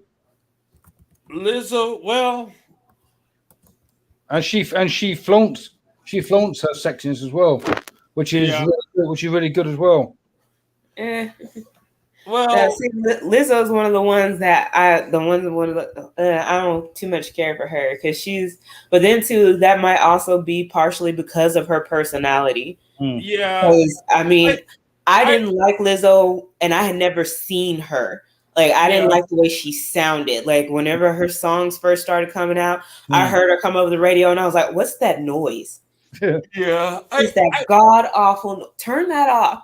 And then I saw her and I was like, oh. Yeah, I think Lizzo can be attractive if she just loses some weight. And I mean, she's not, I'm not going to say she's ugly, but she's not ugly at all. Yeah, she could lose a few pounds. Let's just put it that way. And I'm going to be honest, I can lose some pounds too. So I'm not one to judge somebody on weight. Well, I mean, I get that, but just because you say somebody could lose a few pounds isn't always an insult. No, because we all get it. We're adults. Yeah. Not everybody can be a size 2. That's just not possible. Not everybody can be a certain size because some people are too tall to be a certain weight. Some people are too short to be a certain weight. But I think we all know the difference between somebody that's got a little extra pounds and somebody who is morbidly obese and should lose a little bit of weight. Yeah. But what I find though, some of these women that are slightly overweight look more healthier so when they're slightly bigger than when they lose the weight. Mm-hmm. Yeah, that can be a thing too. Um, it's okay to be a little chunky if you're healthy. Mm. Some people just got a different body type. Um, and I think sometimes when people lose weight, they'll go to the extreme and they'll almost starve their body of nutrition. They'll be thinner, but they're not getting all the vitamins and nutrients that they should. And that's the danger when people do that bypass surgery where they take out their stomach or whatever they do. Mm. They'll look thinner but they don't. You look in their face and the color's not right. They just. I think they get at times malnutrition because your stomach has a purpose, and what it does is it takes the food you take in and it breaks it down. It gets all the vitamins and nutrients it needs, for your body to function. And if you reduce your stomach size, then you're not getting those nutrients. And a lot of people that do that have to be on a special diet where they have to take in a lot of protein, a lot of vitamins, more so than the average person, because their body's not breaking it down like it should. But some people do it because they want to lose the weight fast. Some people do it for medical reasons because they're just too heavy. Some people get so heavy it puts pressure on their heart and their organs, so they have to lose weight to survive. You've seen that those shows where my 500-pound whatever, where they get so my fat, my 600-pound life or my 500-pound fiance or something. Yeah, and they're so big that they get to where they can't walk. They're bedridden. They just, when you get to there, you're in danger. Now, a man or woman that just gains some weight and is a bit, fat, but they still function. You could live with that, but when it gets so extreme, that's when your health comes in, and a lot of times they'll get that surgery, because it's almost like a last resort. I would tell people, if you want to lose weight, you got to be disciplined. I think, and you got to just, go see a doctor and get nutrition. I've been able to lose some weight since I've changed my diet. I've made a lot of good progress. I got a ways to go. And I'm not going to tell people how to lose weight because, until I look like, Brad Pitt in his prime, I'm not going to say a damn thing. I'm just going to tell you what works for me. Yeah. But Brett, you find though society makes you conform to a certain size, especially with women. Yeah, I mean that has influence. I'm not focused on how I look. I'm okay with how I look. I just do it for health reasons. I definitely do it because of how I look, but it's because maybe not necessarily just for other people to look at me, but mostly because of how I want to look at myself and the kind of clothes that I want to wear, so I feel comfortable in them. Yeah. But it's I'm not gonna sit here and lie. It's definitely for looks, but it's not like, oh, I've got to be a size 00 or nobody's ever gonna love me. It's more of I could probably use a little tightening up so I don't look like I'm carrying around a bunch of mashed peas in my pants. So the one thing that gets me though is like when you see the adverts for all these exercise machines, you've got these men that have got ripped muscles. Right. Skinny as hell. You don't see someone like myself who's about 3 or 4 stone overweight on these machines No, they have to show what the end result is. No, if you want true life, get someone who's like slightly overweight on these machines, and he'll give you a true sense of the actual product. You know what I mean? Yeah. Yeah. Well, It's what they ought to fantastic. do That's not is, how they advertise. Because I swear, I see a makeup ad all the time, and I think that they stopped using it, but they might not have. Maybe they just made it so I don't see it anymore. But I was so glad that I was not the only person that called them out for it. It's like this primer that you use before to put on before you put on like your foundation and everything.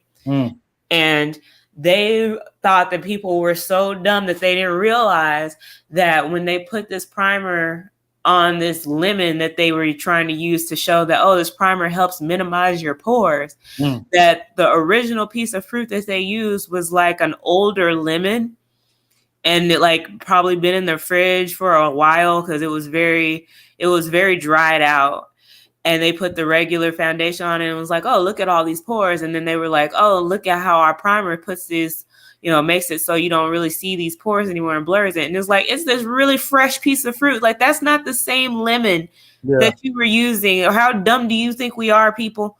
And there was a lot of people in the comments calling them out about that. And then I haven't seen that ad in a while. Like, they got a bunch of new. So yeah, definitely, I hear you on that with their advertisement. yeah, it's they're going to have a that makes sense, but have somebody that looks like Arnold do an exercise machine. Yeah, this is You know what's funny is they did those ads where they would show a picture before and after. You know what they would do is they'd take like a guy that was a bit overweight, and they would show the before, he had a belly, Right. and then what they would do is they would take him in and they would spray paint. I seen a thing on this. They would spray paint him and spray paint in his abs, right? Wow. What? Where he'd have a six pack.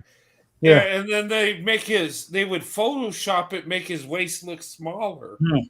And you would look at it, man, that guy went from being fat to being muscular. Right. And it was the same guy. There was just a lot of those ads are false advertisement. They just want you to buy their product. Now, will their product work? It probably will if you did it to the T. And you were religious on your workouts and you did everything right, it probably would work. But then again, if you were that disciplined and that focused, you're going to get there anyway without their product. Right. I just think it's all about discipline and self-control, changing your life. I think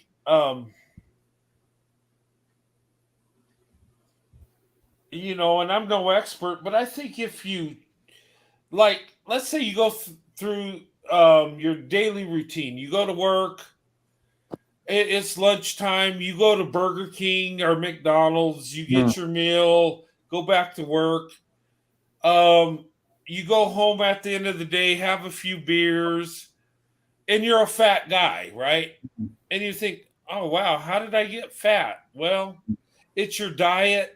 It's the stuff you're putting in your body. Probably lack of exercise if you're going back and forth to work where you sit. Yeah, and if you got a desk job, that's even worse. Right. Then you're not getting exercise. You're not eating the right food. And, this is something a lot of us fall into. I fell into this because when you're at work, you don't have time to go to the store and get a salad and a turkey sandwich and some tuna and eat real healthy. You don't have time for that. The fast food place is the quickest thing. You drive through the drive-through, you're in and out, you get your lunch, you eat it, go back to work. Right. And that's most Americans today. And I would say that's probably most of the world because unfortunately, fast food is the cheapest food, but it's the most unhealthy food.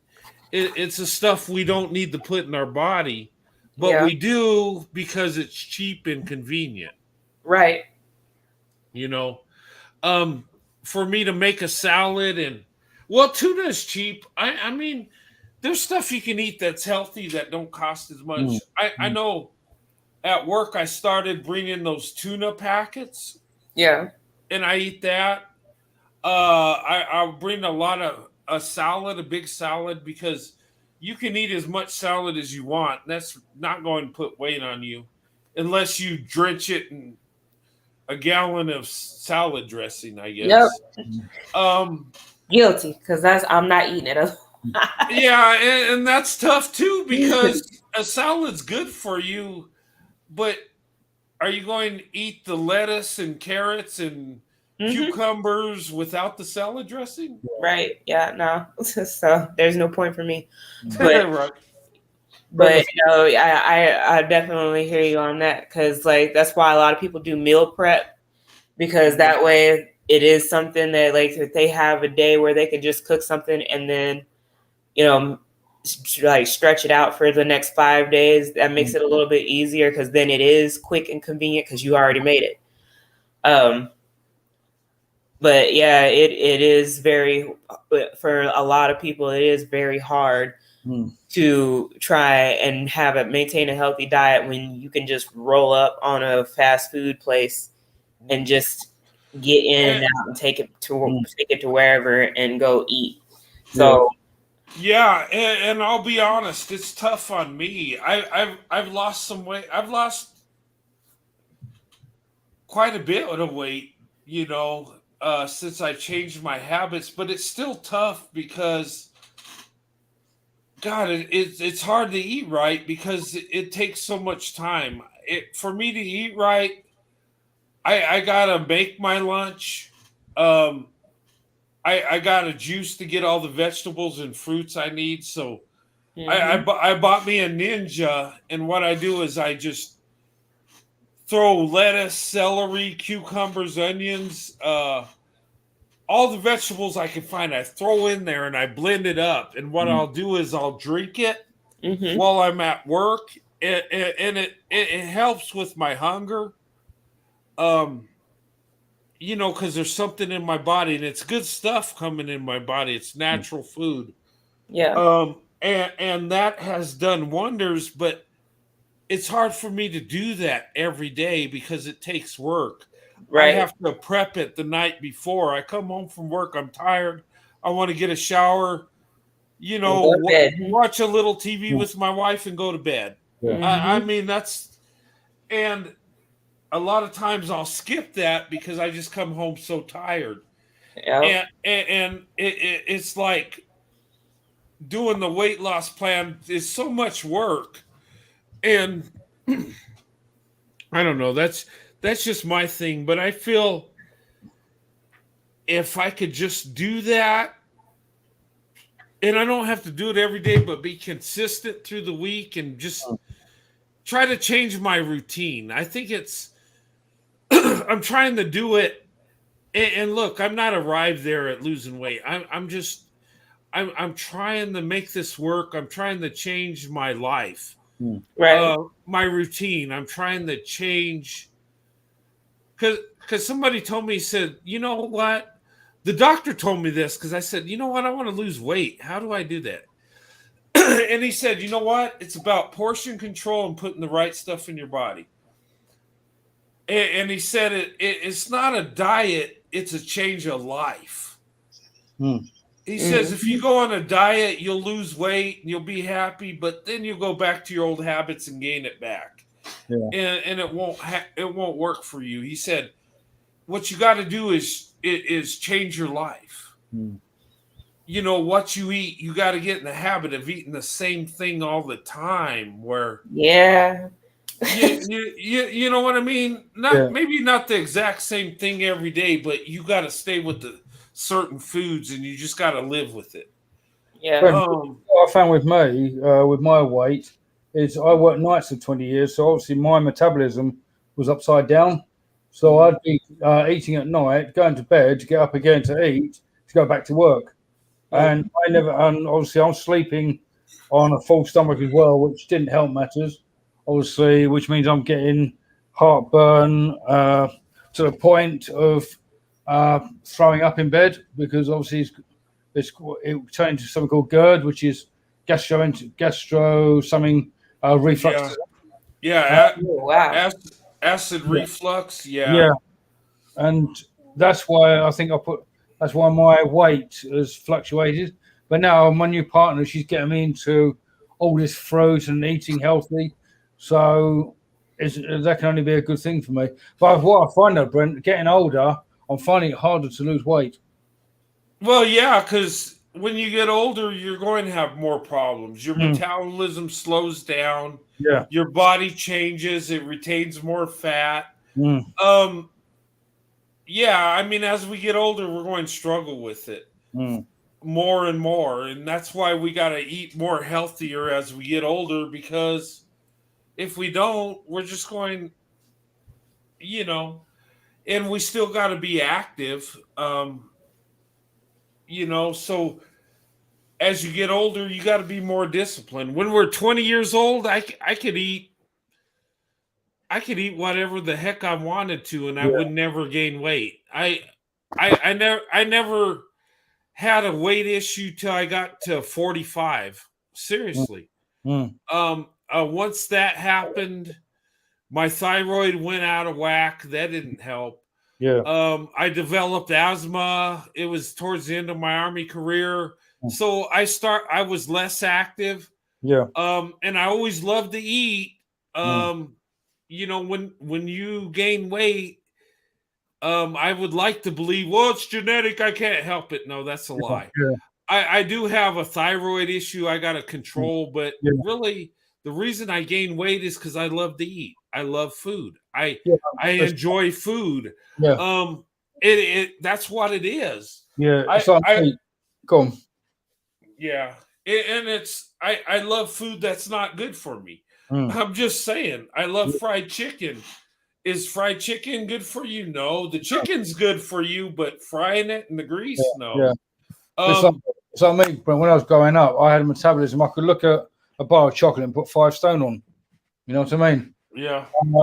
So obviously I've had to, but then I'm like you. I got into fast food. I got into unhealthy habits and started going out with mates, drinking and things like that. And obviously the weight came on. Yeah. I've tried losing it, but I think it's also to do with the willpower and also the people you've got around you. If you're going out on like being a youngster, you're going out Friday, Saturday night drinking, you're not going to get that weight off because you haven't got the influence around you to help get that weight off. And that's the thing. Alcohol will put weight on you. It will, because it's pure sugar. It really is. Sugar and when I look at it, and this is what doctors have told me, because I've asked for help with this, because I wanted to lose weight. I always have since I started gaining, and they tell me sugar is a thing that you got to avoid. And sodas is not good. Sweets, we love to eat sweets. We love cake and pie and all that. Ice cream. Yeah. Guilty of all of that because I love alcohol. Especially whiskey. Oh. Yeah, but that's pure sugar. But anyway, I don't want to talk too much about dieting. I'm going to do a video, and I'm going to work on it, and we'll see how it turns out. You know what really inspired me on this weight thing? It was I was watching YouTube, and Yanni. Have you watched her? No. You guys don't know Yanni? No. Who's Yanni? Yanni. On YouTube. She's a black woman. She does YouTube. No, I've never seen her. Oh my God. Okay. let me see if I can pull her up. But anyway, I mean, she looks really good. I mean, but she weighed she had a lot of weight, and she struggled with it, and it was an inspiration when I watched her. Let's see, Yanni. Wait, let me see. I think I'm subscribed to her. Let's see.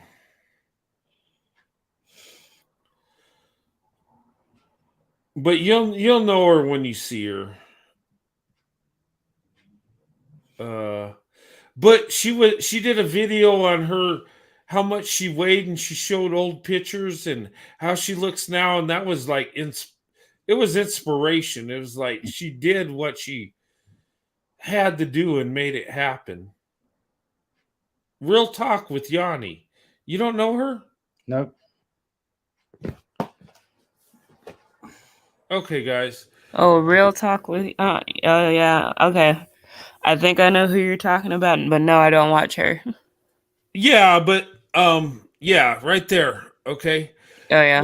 Well, she did a video, right? And she was talking about when she was overweight, how she lost her weight, and she showed pictures.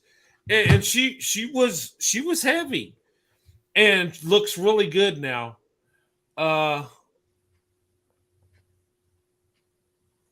You know, and that was that was an inspiration, because I was like, gosh dang, she looks really good, and she did it. Sometimes just seeing other people do it, like I can do this too. Um, but yeah, I'm going to do a video. Um, but I don't have as much weight as she had, and she made it work. Like it was crazy. But has anybody checked on Pro? I have. I've tried calling her. Let me try calling her again. I know it's like 6:21 in the morning in New York. We kind of took over her show. I hope Yeah, we she's did. not. I hope she's not mad at us, but I don't think she would be. I think she would, if she popped up, she would be like, "Okay, I gotta go because I'm falling asleep or something." I think she was like, "Oh, they're still going. Good, bye." yeah, she's like, oh, okay, whatever, guys, I'm out. Yeah, so she switched her avatar off and let us get on with it. Yeah. Okay. Popped up, she was like, "Okay, I gotta go because I'm falling asleep or something." I think she was like, "Oh, they're still going. Good." Yeah, she didn't say nothing. I know she put on the thing ending in 20 minutes, and that was how many hours ago? Yeah, that was almost an hour and a half or something. I don't know. I've been enjoying talking to you guys. I've been having a blast. We should probably end it. It's 4:22 in the morning where I'm at. Yeah, let's go ahead and call it. I'm going. Okay. But anyway, Dark Mother's Vessel, it was a pleasure talking to you, young lady. It always is. Mark, brother, I love you. Thanks you for coming on. It was good talking to you. And you. Well, when you get a chance, thank Pro for having us up, and yeah, and Pro White Male Leadership, young lady, we love you. Thank you for having us up. And good luck with that fella as well. Oh yeah. Yeah. Get the guy and make sure he's right for you, or we'll have to fly down and kick his ass. But anyway, right. But you know, best wishes to you, Pro White Leadership. Thank you for having us on, and I'll talk to you soon. But anyway, thank you guys for being part of this, and I hope she's not mad at us for carrying on the show, but you know, I just love her channel, and Oh, I do too. She is a gut punch. she is. Oh my gosh, she goes in, and it's amazing. It's brave and it's cute all at the same time, and it's like, you know. But anyway, I'll see you guys later. Have a good night. And you. Good And night. yeah, night. I'll talk to you guys later. See you soon. All right. Have a good night.